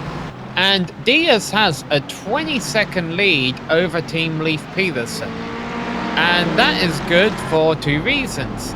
Well, for the same reason, it means he has complete control over strategy. If everyone has to pit, well, he has to pit too, and, you know, he's got 20 seconds to play with. If, though, that car does need to save, you know, a lap or so of fuel, remember, it was one of our last cars to make a scheduled pit stop, he can afford to play around with that 20 seconds, save fuel out there, and not have to pit again. Leif Peterson currently getting held up by a battle for 22nd right there. And that's allowing John Paquin there in 3rd place to catch him. Ooh, and I'm sure Paquin's got the bit between his teeth after giving away the lead. Pretty sure that Ferrari is going to be itching to try and move himself up into P2 and see if he can chase down Diaz. What's going to happen once they get to the oval portion here? Up ahead of them again, that is, like you said, a battle for 22nd, Hamilton and Slee. Actually for 21st, because Jess Coleman as well is 4 position ahead of them. And a great exit onto the oval for John Paquin allows Pac-Man to chomp down on yet another spot, move him into P2.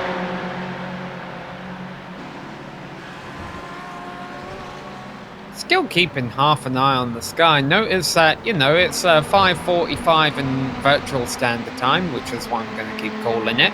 And it's not night, you know. The headlights have came on, the lights have came on, but still, still that red sky at night thing going on, and the track has cooled down to about 75 degrees. Yep, it's continuing to go down, but I think it's also being heated up a little bit by the cars out there pounding around. Back in 7th place, we've got Navarra working on Montanelli, wanting that spot back. Dean Mole has stayed very tightly behind them. We just watched this position change hands for 6th as Mole came out of the pits behind these two. I really love that virtual standard time. I think we're gonna stick with that. See if we can coin a term, since this is the first one as far as we're aware. Ooh. A little high into the corner there for Navarra. Doesn't lose too much time. Behind them, wonder if we'll have a change for position soon for 12th, because Chris Hudson has GSRC's Jose Gomez, who recently hopped into the car, being chased as well by Nick Harwood. Harwood was a little farther up in positions before the stops. Harwood's fallen back. I don't know if he had a slower stop or ran into some traffic or what, but he was a lot further up than 14th.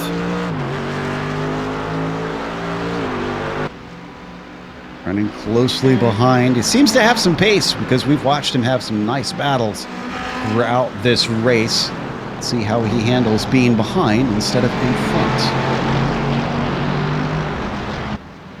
47 minutes left to go. If you're just joining us again, this is the Lone Star Sports Car Series 2 Hours of Daytona, a special Week 13 race that they're holding. Gomez with a nice exit off of turn 6 on Chris Hudson. Is it going to be enough, though? That McLaren can be, or excuse me, that's a Ferrari, slippery in a straight line. Team Leif Peterson just going to the side of a lap car. There was a lot of lap traffic heading on into turn 1 in front of him, and now making contact almost again in the International Horseshoe. Peterson is having a difficult time getting through this pack, currently running 3rd place. And now Hamilton finally lifts and lets him through. Yeah, that is really bad news for Peterson. Not only losing speed, as just a car off. Who was that? I'm trying to figure that out. Brian Looster and the Western Horseshoe. Looks like he just spun himself, so really don't need a replay on him.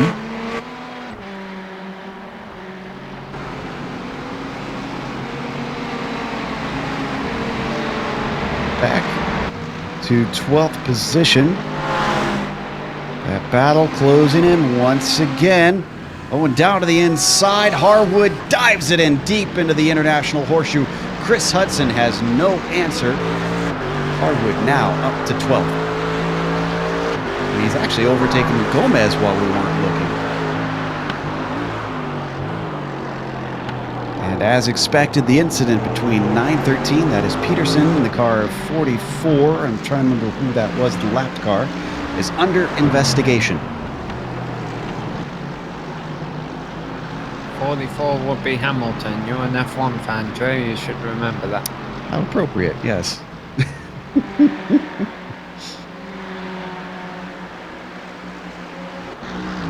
Meanwhile, what's happening between Mole and Navarra? Mole's just overtaken him, actually. Let's see if we can find this on replay. Looks like, well, this happened quite a while ago. So, looks like it happened into turn 1, just going a little wide for Navarra. Diaz is in the pits. Ooh. Wait, this is not scheduled. No, Diaz is still out on track. Oh, sorry. Paquin is in the pits.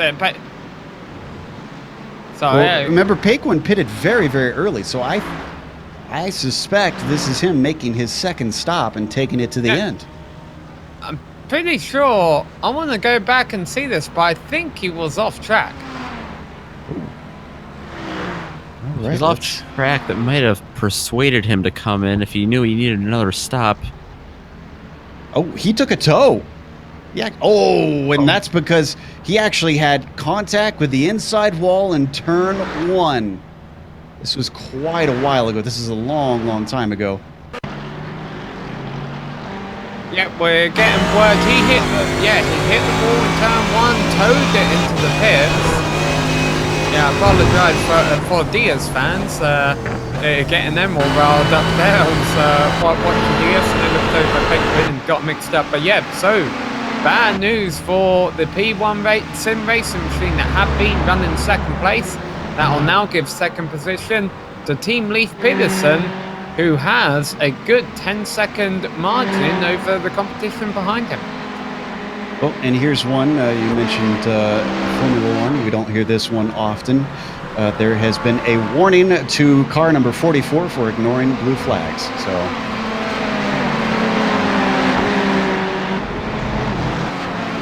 3 minutes left on the clock. Hamilton continuing on in 21st, which is a little bit far down, but considering how many started, that's still halfway up the field. 11th place, getting very close. This is Hudson and Gomez. We're coming down into turn 1. Gomez in the black machine. We're riding on board. We're riding on board with Hudson at the moment. Not able to make the overtake. Oh, but takes a look into the inside, down in the International Horseshoe. Still unsuccessful.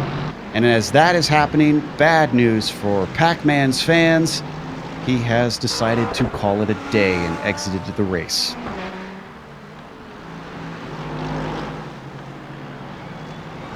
Take a quick look at the changing weather conditions here. You know, And not much change right now.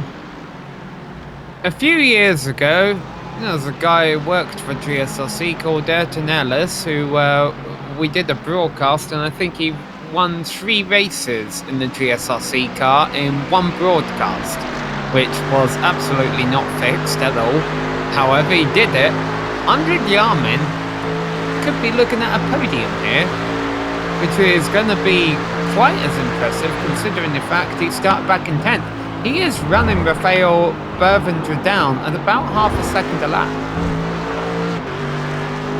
Yeah, he is certainly on the run, but we're still on board with Gomez here as he tries to chase down Hudson and is looking very, very close. I wonder if we're going to see a change for position down into turn 1. He's got the slipstream.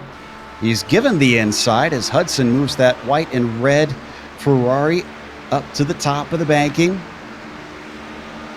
But despite having the inside, Gomez is not fully side by side. Tries to outbrake him, almost sticks his nose in.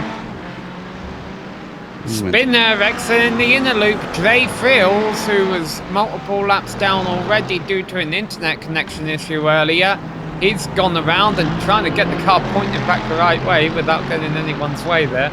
But on screen, look at this action side by side through the International Horseshoe as Gomez still working very hard to get past Hudson, backs out through the kink, and this has allowed Clark Archer, who is a lapped car, to get up behind him. He won't want to be held up, but at the same time, he has no horse in this fight.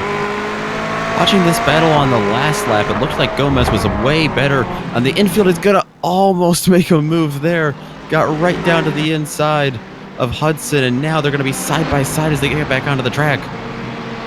This is a fierce one as Gomez, trying once again, is going to be able to stick his nose in.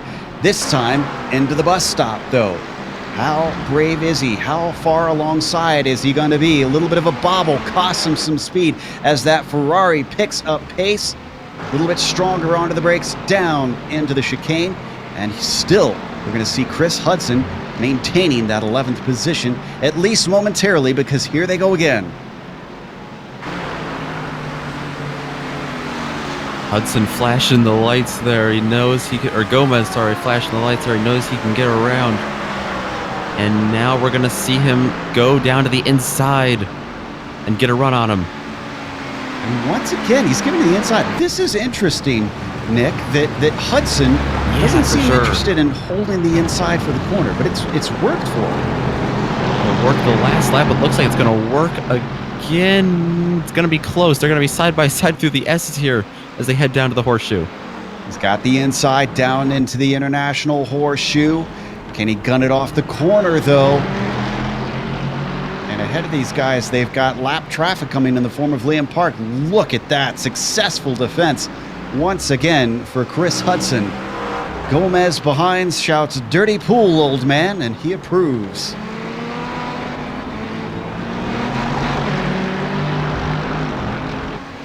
And yet again, a very patient Clark Archer sitting back in 37th, just having to sit and watch the show.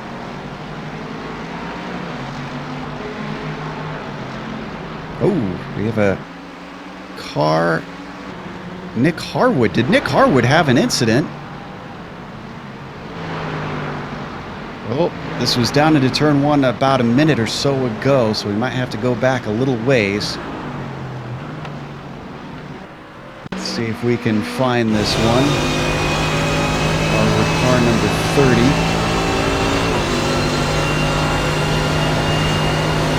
This is unfortunate. Looks like don't have the replay, but he just lost it under braking. Nearly ran into the pit exit wall and then slammed it into the outside wall of turn one, and the Texas driver, you can see, has a significant amount of damage to repair now. Our friend Amjad isn't just going fast, Joe. He is the quickest car on the track by about a second.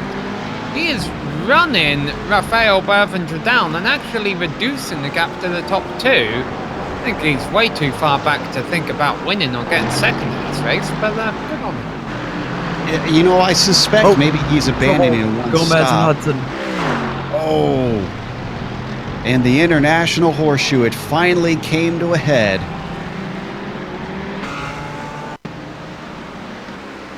Just ran out of room there. And yeah, Clark Archer as well, who's following not that closely, but just unfortunately did not expect it to erupt that quickly. You're going to see makes hard contact with Gomez.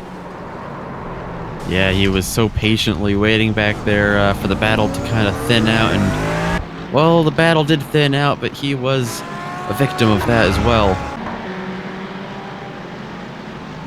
Yeah, so what's been somewhat of a miserable day for the riding shotgun driver has just turned a little bit worse. But for Chris Hudson, he's able to continue on and still in that 11th spot that he just is unwilling to relinquish.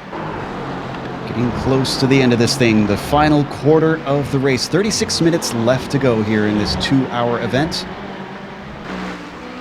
Oh, wow. Amjad Yaman is now within half a second of Bervenger. And early in the race, I'd say right behind him, save fuel, but like I say, I'm just been going about a second a lap quicker than him. Honestly, it might even play in Bervenger's hands if he let Yaman by and started drafting him. I think they'd be able to run Peterson down at this rate. Well, let's see what he does. Could Amjad Yaman maybe have been trying to catch up so that he could potentially save fuel in the draft of Rafael? It's now down to 0.3 of a second. He's been chipping away at it for quite a while. We ride on board on the roof of the Dougie Beard fan club car. Who set that camera up?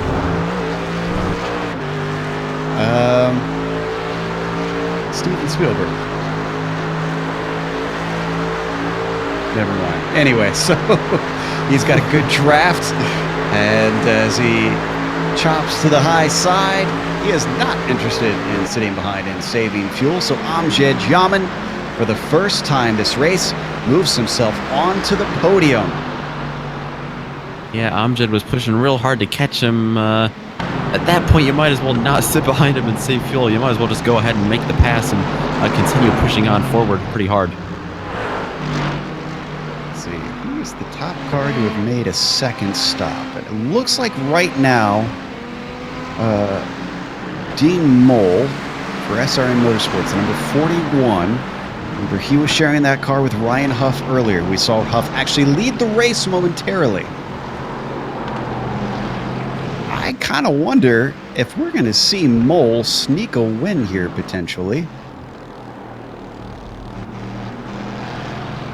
Because, let's see, Diaz in the leader. Remember, he was able to get halfway, but that was with a lot of fuel saving. So we're unsure if that Rincon Arduzo car can make it to the end without another stop, because he's been all by his lonesome for quite a while. Leif Peterson, likewise, made it quite a ways, but not sure if he can get to the end. Amjad Yaman, we're thinking pretty sure he is just hustling this thing as fast as he can and going to take another stop. Bervinger, likewise, we're not sure totally what his strategy is, but unsure if he can get to the end. And then the next car between themselves and Mole is 5th place Montanelli. Now, we haven't really paid attention to Montanelli's strategy quite as much, and it looks like he pitted earlier than those ahead of him, so he's probably also on a 2-stop strategy. Wow. Boy, if that 41 car pulls this off. I mean, but you've got the... Remember, he's 55 seconds back of our overall leader, and that Rincon Arduzo Racing Team machine isn't going to have to make a full pit stop. If it even pits at all, it's just going to need a splash of fuel. This is very true.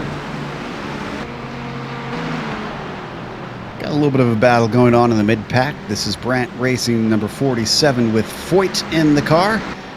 Baldwin for Riding Shotgun Motorsports, hot on his heels.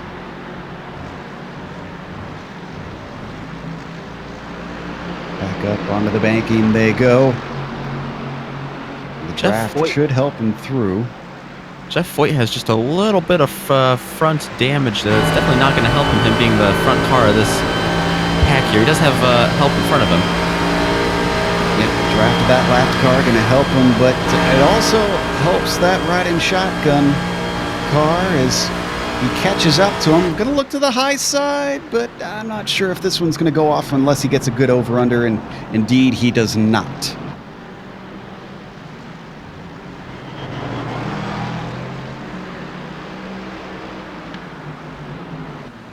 Battle for 7th right now, and that is Navarra and Paton.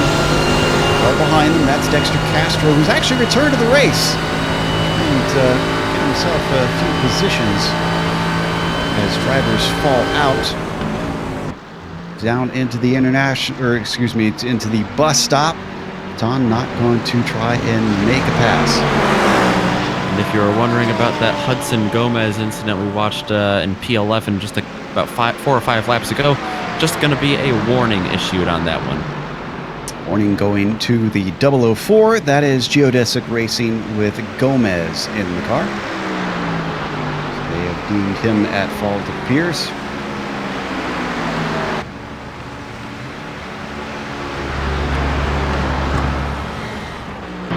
No, we've been following that action between Amjad Yaman and Rafael Bervinger for a while.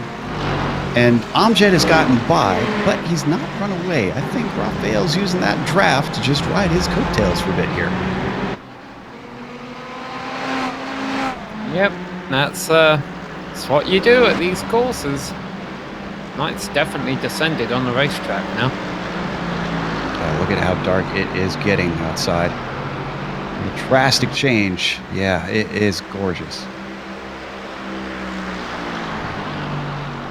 Boy, Navarra very much under threat from Baton. Oh, I think Baldwin just managed to overtake Foyt. Let's take a look at that replay. Is this down into turn 1? Yes, indeed it was.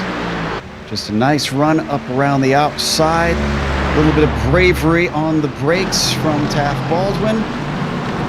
So able to overtake Foyt.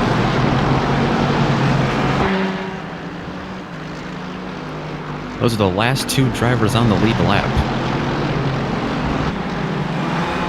I thought that David Paton was going to have a good run at John Navarro, but he was a little bit too close through the bus stop, cost him a lot of time, and what looked like an easy pass on this second half of the oval has turned into him having to play catch-up. Those cars that you're looking at, the red and black is Paton. The black machine behind him is Dexter Castro, so that is not for position. Talk about cars being on the lead lap. 15 still on the lead lap. Not a bad day for some of those drivers who are a lap down. The Northwind Racing machine being driven by James Stacey just came into the pits from 20th, and he started as the slowest qualifier in 40 seconds. So, good stories even for those cars who have lost a lap today. Yep. Something to fight for, no matter where you are. Meanwhile, speaking of fighting, Hudson, who was in a battle before, has found someone else to fight with, and that is Lidke.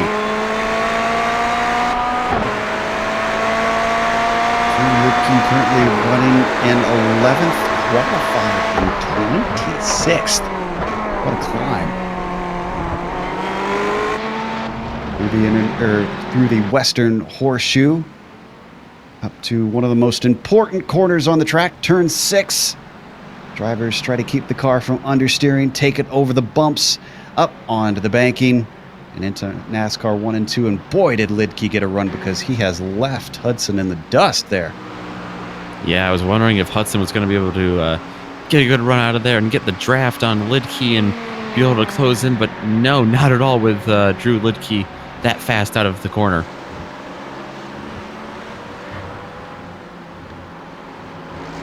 And I believe these two are kind of teammates. Can you correct me on that, Joe? I mean, it's Can-Am 2 is the name of the 21 car team, and the 43 car team is Can-Am 43. Sister teams is my best guess, so I am actually not familiar. We used to cover Champion Motorsports. It's been a little while, but I'm not sure if they run on the same team. I'm going to guess that they do. Seeing one car in the pits there just coming out now. That is James Stacey down in 27th. That is the second stop for the Northwind Racing 02. Yeah, just gave him a shout out a moment ago. Came into the pits in 20th after starting 42nd. So see if he can get back up there by the time the checker flag drops. Back in 23rd spot. Oh, Navarro just had a Driver big slide coming back onto the track, and looks like Patton was easily able to get around him. Let's take a look at that. And this was in one of the corners we just talked about and how important it was, turn 6. Let's see what the replay showed. Yeah, just a big slide here, under pressure, out-braking himself, or a little bit. I wouldn't be out-braking himself there, but just losing some grip getting back onto the track, and to stay ahead there and defend the position. And we saw a graphic illustration of just how much it can lose you easily.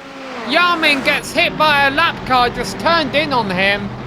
That was Paul Hamilton again, the number 44 machine, who got a warning for doing movements like that earlier. Wonder if Paul Hamilton will get some kind of penalty for this one. This was pretty blatant. Yarmin had been flashing his headlights down the straight, letting him know he was coming, and he was going. To be fair to him, it did look like Amjad was understeering a bit, so I think he may have outbraked himself as well coming in there. Though I'm kind of with you that I think at that point the 44 car probably should have just been out of the way in general. Oh. We'll see what the stewards think of it. We have seen blue flag penalties. Yes, indeed. Yeah, the thing that's going to annoy Amjad about that is he's been on the roll. I mean, we talked about how he had been running down Rafael Bervendra, and then he passed him and pulled away. He's doing the same thing with Leif Peterson. He's closing in on him about a second a lap, so it'll be interesting to see if he can still keep up this momentum and run Peterson down to second. Yeah, he's got significant damage. You can see on the left front of the hood, it's quite buckled. And that is bad news around here. Nope, he stays out. But he doesn't have a spare car. It would take repair time for him to get that pushed down. A little bit of Bondo. Number 84 stays out.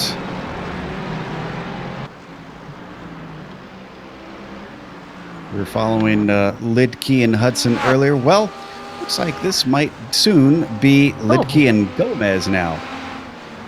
So Jeff Foyt just went off course to let our overall leader by, and he almost lost it on the grass and spun up into the leader. Jeff Foyt in the Brandt Racing number 47 machine, well, he's trying to do the leader a favour here, but then gets on the loud pedal coming out of a turn, and the car almost turns right up a racetrack. You know, I'd argue in racing sometimes there is such a thing as being too polite. So it's like Foyt keeps it going, keeps it pointed forward, but not without a scare. 23 minutes left on the clock. It is a 25-second gap from our leader down to Peterson. Diaz in the number 89 still up at the front. But we are still not sure about everybody's pit strategy. And I know some people don't necessarily enjoy fuel strategy races, but for me, I don't know about you guys, I love the way the unpredictability just erupts at the end as suddenly things play out and we get a clearer picture just in the last moments. And just an update on that last incident we had there with Amjad Yaman and Paul Hamilton. Looks like Paul Hamilton did just receive a black flag for that. And it doesn't look like a damage was hurting Amjad too much. He ran a 1:44.7. He had been going a bit quicker than that, but once again, that's another half a second knocked out of that deficit that Peterson. It just made the car thinner, as they like to say. And it's hard for me to say if that 1:44.7 is a good or bad lap, because we're not going to really know until the race is over and we talk to the drivers. All right, you know, how does the track change as the race goes on? You know, are your tires hurting you? Is the rubber buildup hurting you? Is the sun going away helping you with the cooler track temperatures? It's, you know, and every driver's probably going to give us a different answer based on how their car's set up. I love how variable it can be now, though. It's really, when we first joined iRacing, at least for me, which was quite a while ago at this point, everything was so static. It was somewhat predictable in some ways. Now, as you pointed out, there's just so many things that they cannot control necessarily. They just have to react and adapt to. It means better races for our viewers and more interesting races for us as well in the booth.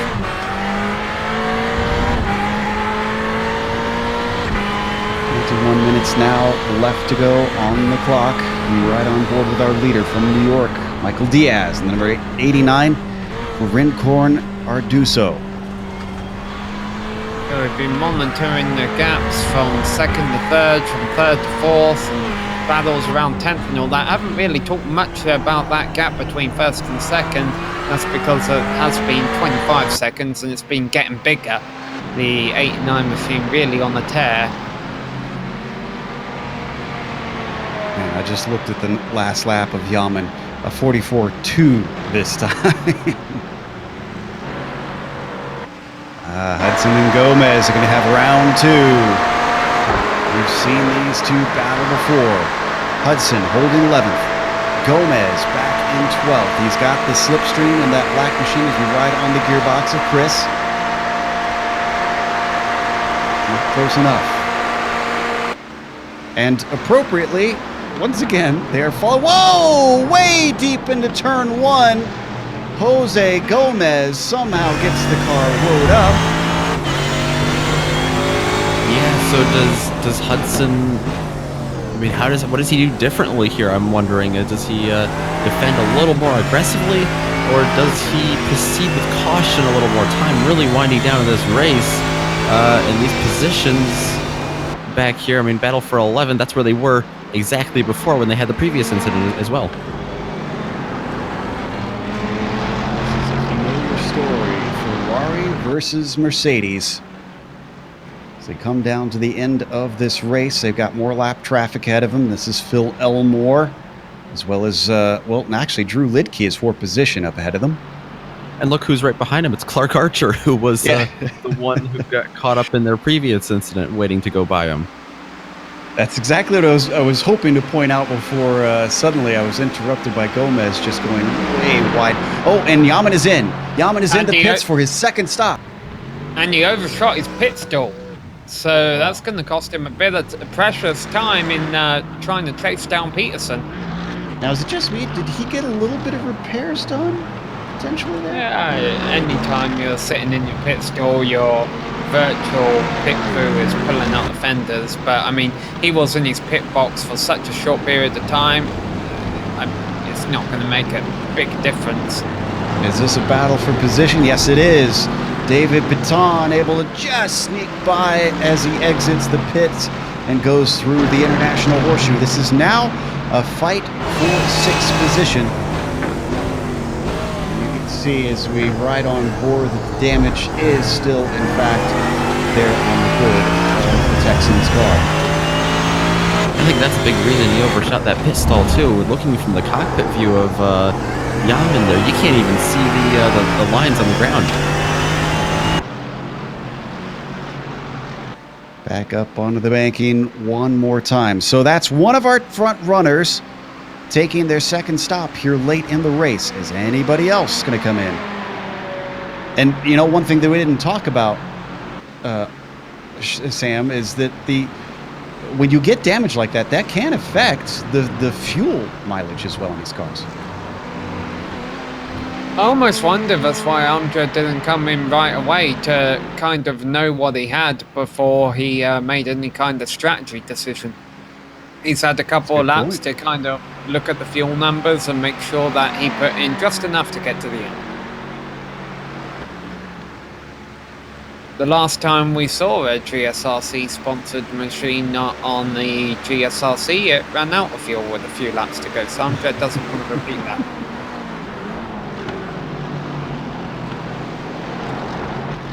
So our highest two-stopper... Am likes to prod our director a little bit here and there. The highest of our drivers who's made two stops is Dean Molnar, the number 41. He's sitting in fifth position and currently 55 seconds behind our overall leader.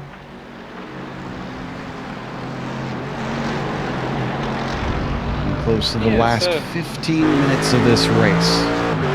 Oh, it'll be interesting. Let's look at this, because Mole is only a few seconds up the road from Yaman. So what that tells me is when Peterson makes his stop, he's going to come out kind of near Mole. It also tells me that seeing if Yaman can run Mole down will be an interesting battle to watch in the closing laps here. But the other thing it tells me, which is less exciting, is the fact that it tells me that Diaz is going to be able to come in and out and still have about a 20-second lead over these guys.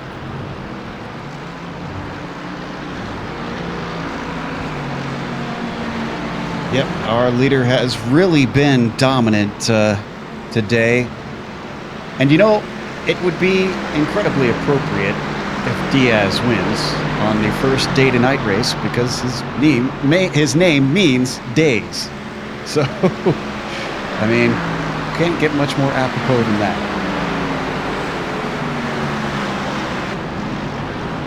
Only thing better would be if he was followed by someone with the last name Knight. Or if he was knighted.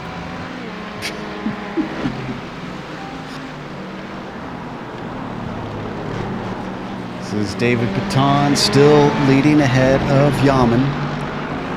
Amjad hasn't really seemed to have the pace for David, we should mention. He came out right behind him and has actually lost a little bit of ground.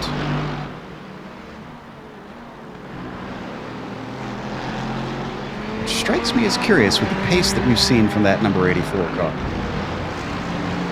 Yeah, he's still running good lap times. 143s. Cars in front of him are just running quite fast as well, actually.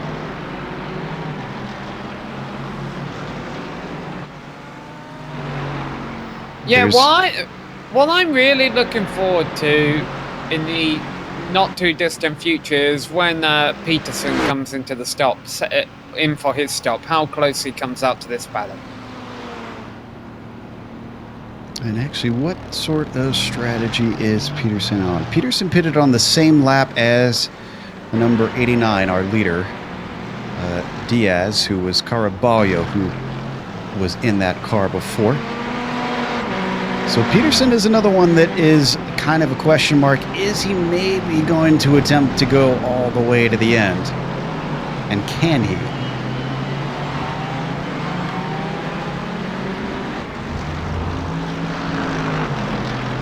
Most of our drivers have broken apart at this point, while the start of the race was filled with plenty of trains of cars all battling together throughout.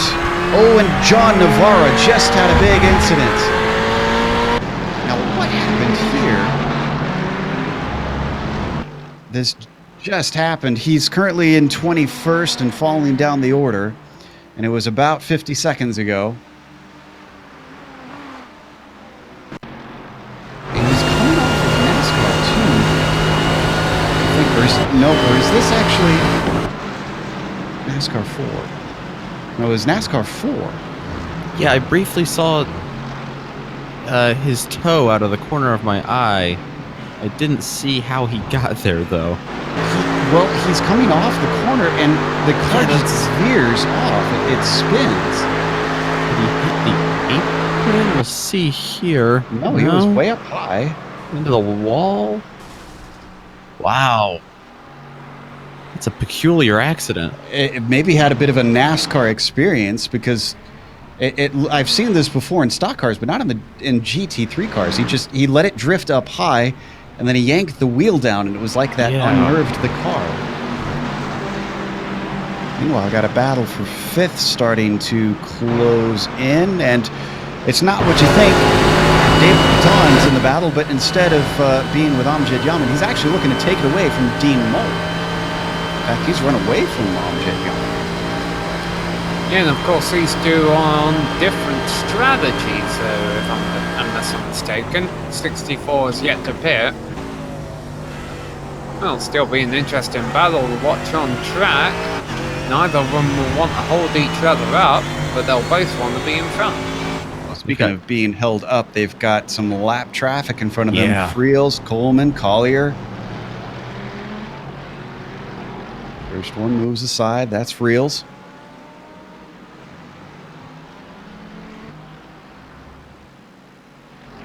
Nicely done by that green car. Next up for them, going to be Coleman. They thankfully got a little bit of time before they're going to get up to him.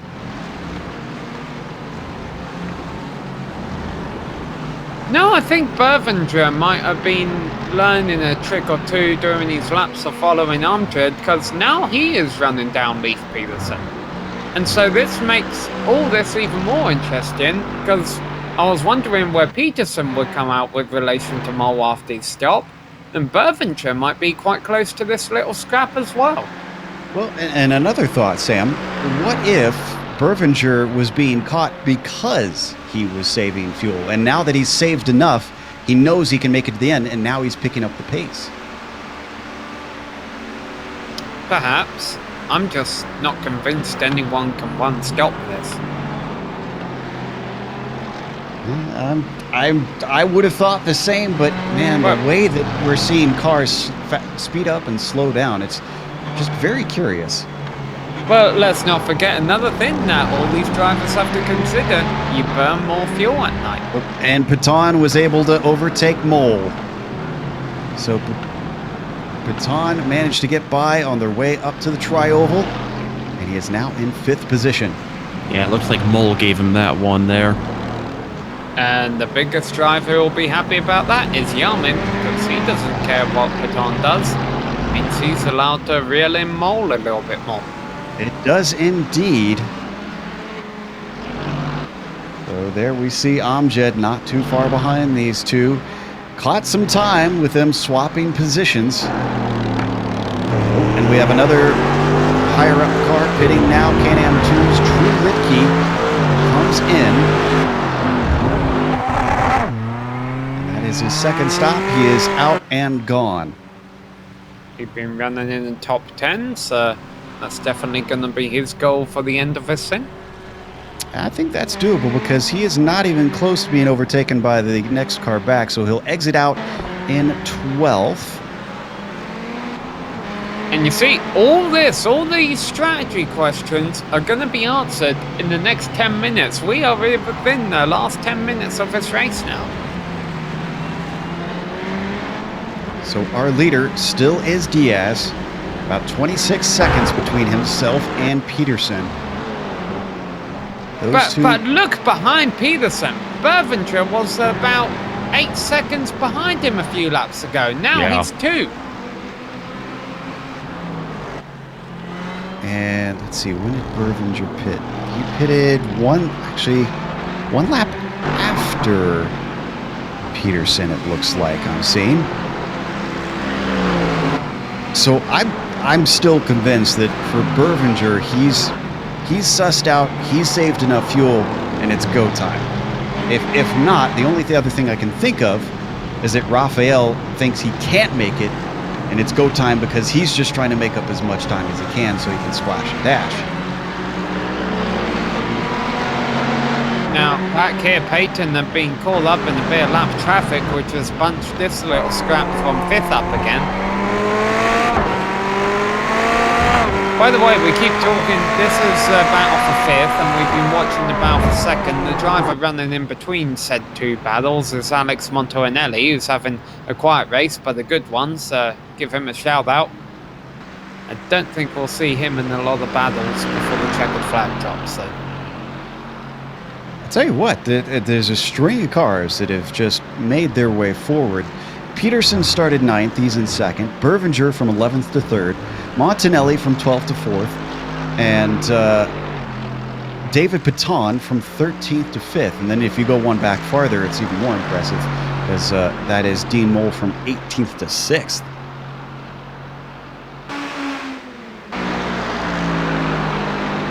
Mole still being chased down by Yaman, though he's not giving up on Paton.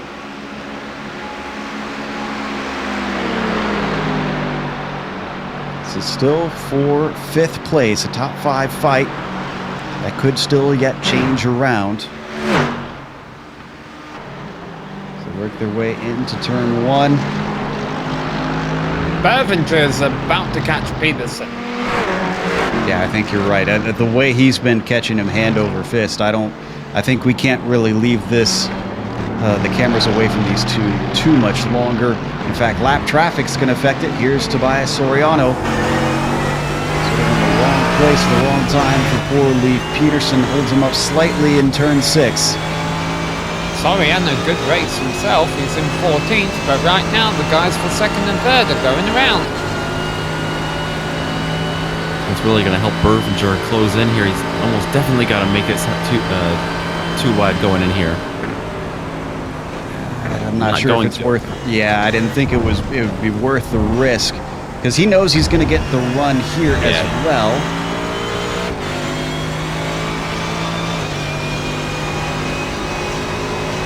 The battle pitting spread out a bit. This is the best battle right now. Oh, well, what I thought was going to be a pit for a scheduled stop, AJ Herrera just came in and exited. And I'm not seeing any major contact on that last lap, so it doesn't seem to be due to an incident. Sad to see. Oh, no, they swapped drivers. Excuse me, I spoke too soon. Wow, meanwhile, the action on screen, awful close. Yeah, Leif Peterson's not just going to hand this one over to Bervinger for sure. Maybe he's picked up the pace as well now. Out of the International Horseshoe. Boy, the marbles have been building up outside of that corner. They're very, very noticeable. drivers who go offline have really got to be careful here in these dying stages. It may not be a 24-hour race, but in 2 hours' time, you still get a lot of buildup. Especially with about 50 cars taking the green flag. That's true, too. All right, back onto the oval one more time. We've seen 2 times of the slipstream helping that red machine of Raphael Bervinger. Is it 3rd time's a charm? And no traffic ahead of him, so this is going to be a real good spot for Bervinger to be able to make him move, but a good exit there for Peterson. It's not nearly as much of a run as I expected him to get. Now, there's a slight little wrinkle that I am seeing on the hood of Bervinger, but I wouldn't think that'd be enough to really affect him that badly. Yeah, especially with so much draft there. They are 2 different makes of cars as well. Bervinger is running a Mercedes, a Ferrari for Peterson. He's very, very close this time. I'd be shocked if he's not able to make it, unless maybe this is more fuel-saving stuff that he's just deciding to lift and follow behind. And he is indeed. He should have caught him by now. He is right in that slipstream. He's got to be lifting.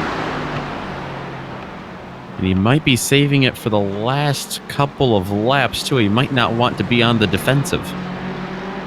We are now 3 minutes to the end.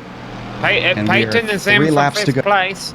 We knew this was coming. The coaxial racing machine couldn't make it to the end. So that's going to move him down the order. It does bump up Mole to 5th place. Amjad Yaman to 6th. Between those two, just barely a second.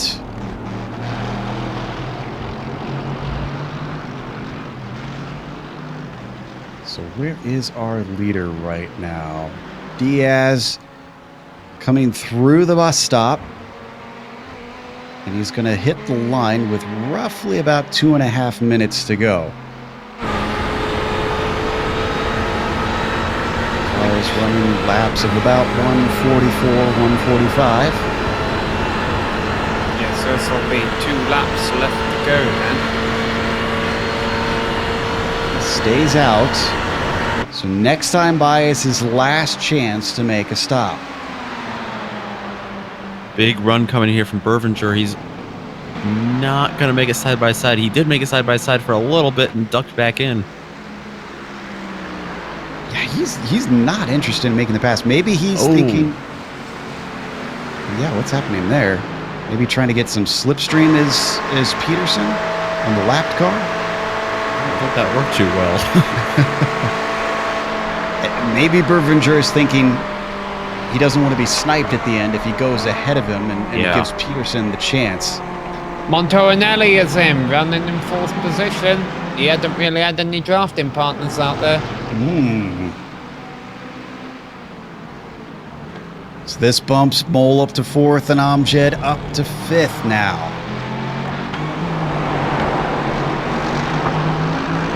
Plot thickens. Minute and a half to go. White flag will be next time by. When Diaz does take a white flag this time by, watch the 2 cars behind him on track. They're battling it out for 10th place a lap down. That's Hudson and Lidke. And actually that's going to change spots because Lidke gets by into the international into the bus stop chicane. It's the 2nd time I've called that the international horseshoe. Take a look at that replay. Great move up the inside by the number 21 car. Yeah, I think he got a little bit of help. His teammate or sister team entry in front of him didn't put up much of a fight. And right now, as we return to live action, the white flag is in the air. Indeed. So who is going to have to come in for a stop? They should be getting the white flag flying. Let's go to Peterson and Bervinger because these are 2 critical drivers. We're not sure if they can get to the end. Bervinger was real slow getting into the bus stop, and he really laid back to try to get a run on Peterson here, and it was really close. He's going to get side-by-side into turn 1. Now he's going to duck back in. And Peterson loses it!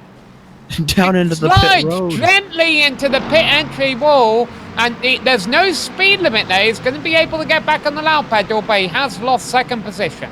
I think they might give a slowdown penalty, though. I'm not exactly sure how that's worked. I've never seen that before. Usually, if someone goes in there, they end their race. But Bervinger up to second now, as we jump back to the battle between Mole and Yaman. All right, so everyone's played their card. They all say we have enough fuel to make it to the end, but do they? I would have been very surprised if Diaz does not. He has such an incredible lead that he must know what he's doing by this point. Yeah, and honestly, with him just coming out of the bus stop now, he could coast to the line from here and still win this race. I think that number 89 has it in the bag. Diaz and Carballo. They ran a two-man race. Some ran solo. These two going to share the glory as the win for the 2 hours of Daytona goes to the number 89 Rencor Arduzo Racing Team. The battle for second has kind of broke up, so we're going to keep an eye on this battle for fourth here in the closing couple of corners. It's all going to come down to Abjed's run through the bus stop here. Looks pretty good. It looks very good. It is Mercedes versus Mercedes. He's got the draft. He's going to look up to the high side. And here they come. He's got a little bit of momentum, but I'm not sure that it's quite enough. He's going to be right up alongside him as they come to the line, and it's going to go fourth to Mole, fifth to Yaman, second went to Bervinger. Peterson completed the podium. That's got to be disappointing for him after looking like he could get a second place and throwing it away with 1 lap to go. Montorinelli, after his stop, is going to come home in sixth. There's this battle still going on. And the last car on the lead lap, excuse me if I could speak, I think is going to be Daniel Johnson. Yeah, really didn't get a lot of screen time today. Nice job by Daniel Johnson. No, started fifth, going to come home in eighth. Give him some credit for being on the lead lap. That was Paul Slavonic's teammate there from DMG United. That's going to finish out our drivers, I think. Oh, looks like we got a couple more here. The one's on the lead lap it finishes, but this battle for ninth has been going on all race long. I'm not sure it's a battle. I think they're just going to get to the line here because they look like they're out of fuel. That's why they were slipstreaming each other. Oh, and they're going to try and cross the line in the pit lane. Well, actually, have they already finished the race? I wonder if they crossed the line. They crossed the line after the 89. So yeah, Lidke got 9th, Hudson got 10th. Okay, so a little bit of artificial drama. We're going to close up, but we are not done yet. We have the post-race show, which includes driver interviews as well as the unofficial results. And before you see all of that, don't forget on screen you can see all of the upcoming races here on the GSRC, so don't go away.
Welcome back to Daytona International Speedway as we look at what it used to look like outside. Now in virtual standard time, it is currently 18:41 here for the TXL at Daytona, 2 hours. And of course, this race in the end was run by the drivers Michael Diaz and his teammate of Moises Carballo, running the Rincon Arduzo Racing team number 89. Second place went to Rafael Bervinger, and then Leif Peterson managed to finish in third. Dean Moll took fourth, but only just barely ahead of Amjad Yaman. Look at that, 1/10 between them at the line as they finish side by side. Yaman taking fifth. Alex Montanelli, a bit of a quiet race, but how about this? Sixth place for him, with Daniel Johnson finishing in seventh. David Baton takes eighth, with Drew Lidke finishing ninth. Then you've got Chris Hudson rounding out the top 10. Sam? Yep, and on page number 2 here we start with 11th position, which went to the 004 Geodesic Racing machine being driven by Jose Gomez at the end there. Number 5 came home in 12th place, the RSM Baldwin Motorsports car being driven by Baldwin. Simon Abbott came home in 13th place in the 69 machine. He had a SimSport SR 247. Didn't get a whole lot of camera time today. A good race there.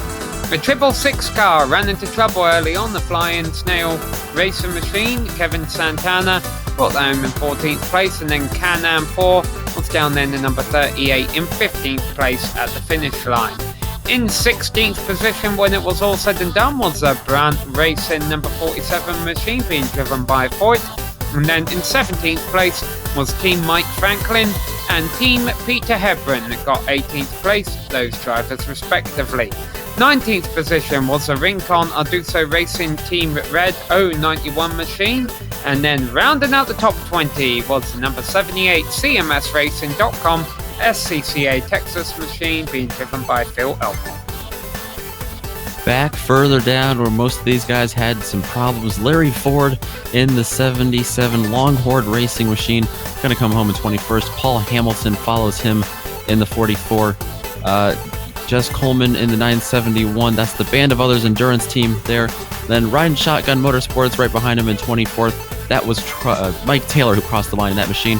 Michael Lane going to round out your top 25.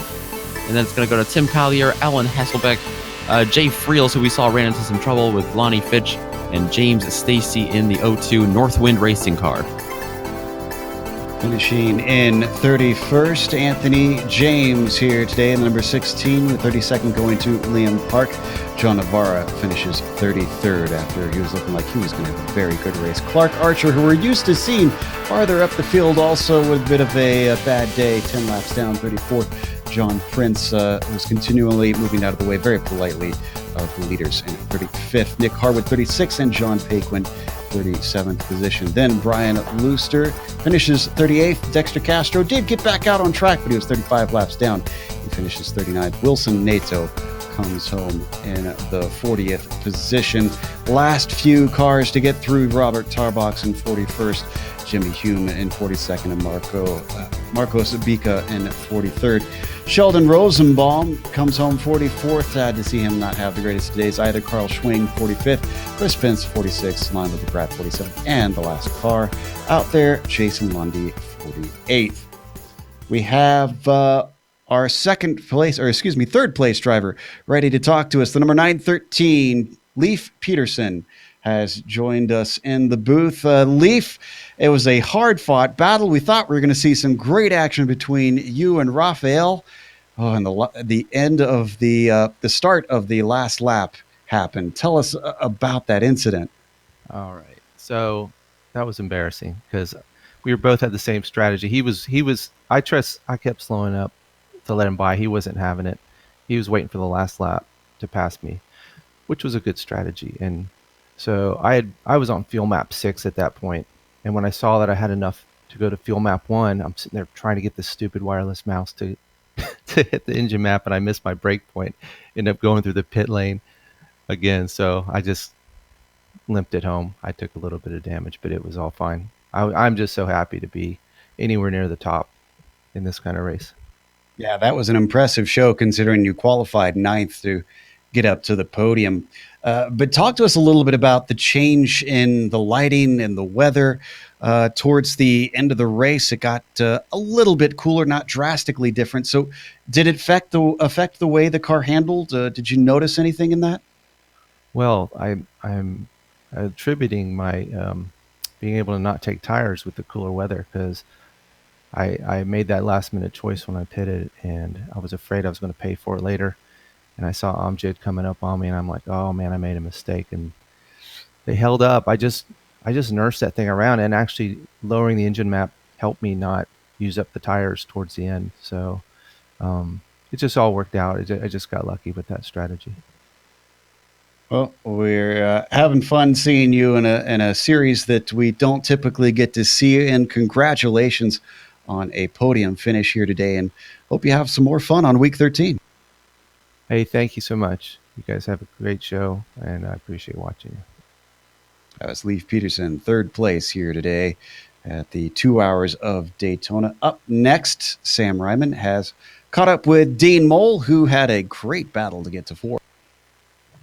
Yeah, Dean, you had a solid race going on all race long. How would you rate it? We were real happy with that performance in the SRM Mercedes. Ryan had an awesome stint up front to move us up to, I think, around eighth when we pitted, and used some strategy mid-race to get up front, and had a great battle at the end. So it was a lot of fun. Had a great time. Yes, Ryan Huff was your driver at the start of the race, who started 18th, like you mentioned, got halfway up the field, but then you finished it off. I mean, it must have been quite tough at the end of the race. I'm sure the car was handling quite a bit different than what it was in practice. Yeah, absolutely. We went without changing tires the whole race too, so got in on a worn set and was definitely struggling for grip, especially getting the power down out of some of the tighter corners in that last.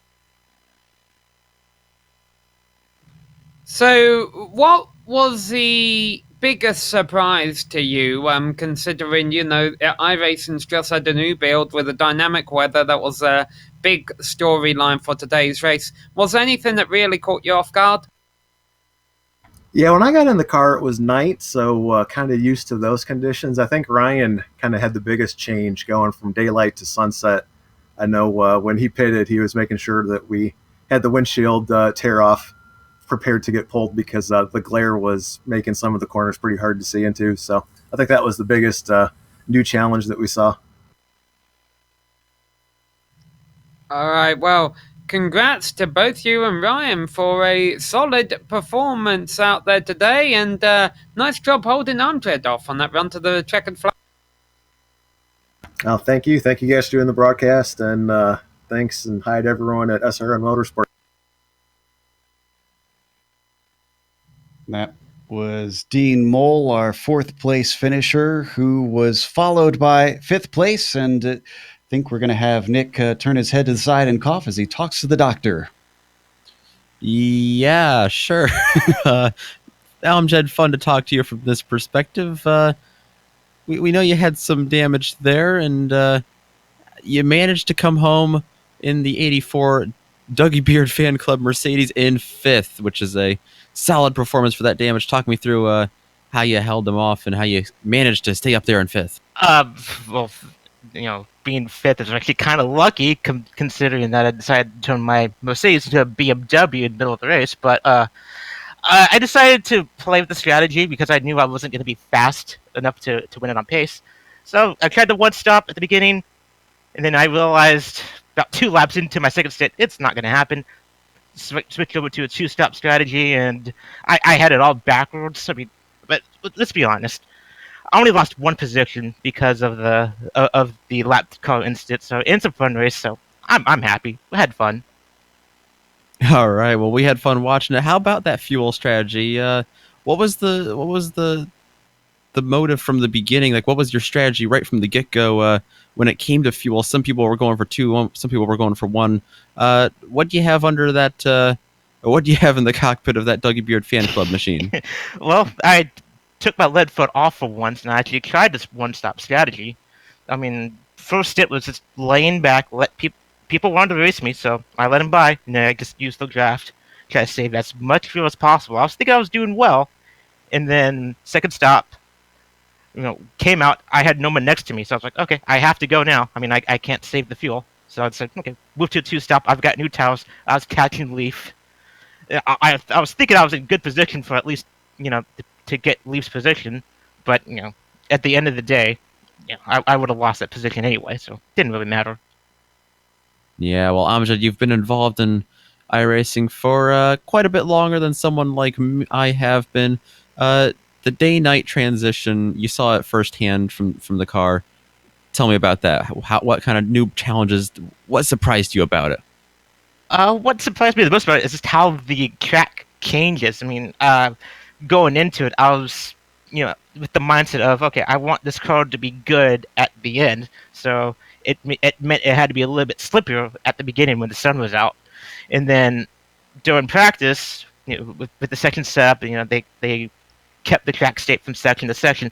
The rubber came in so fast that at the end of qualifying, I had to literally just make some last minute hope this works adjustments, and it ended up working out. But it was interesting to how I needed to keep going, keep on top of what was going on with the track.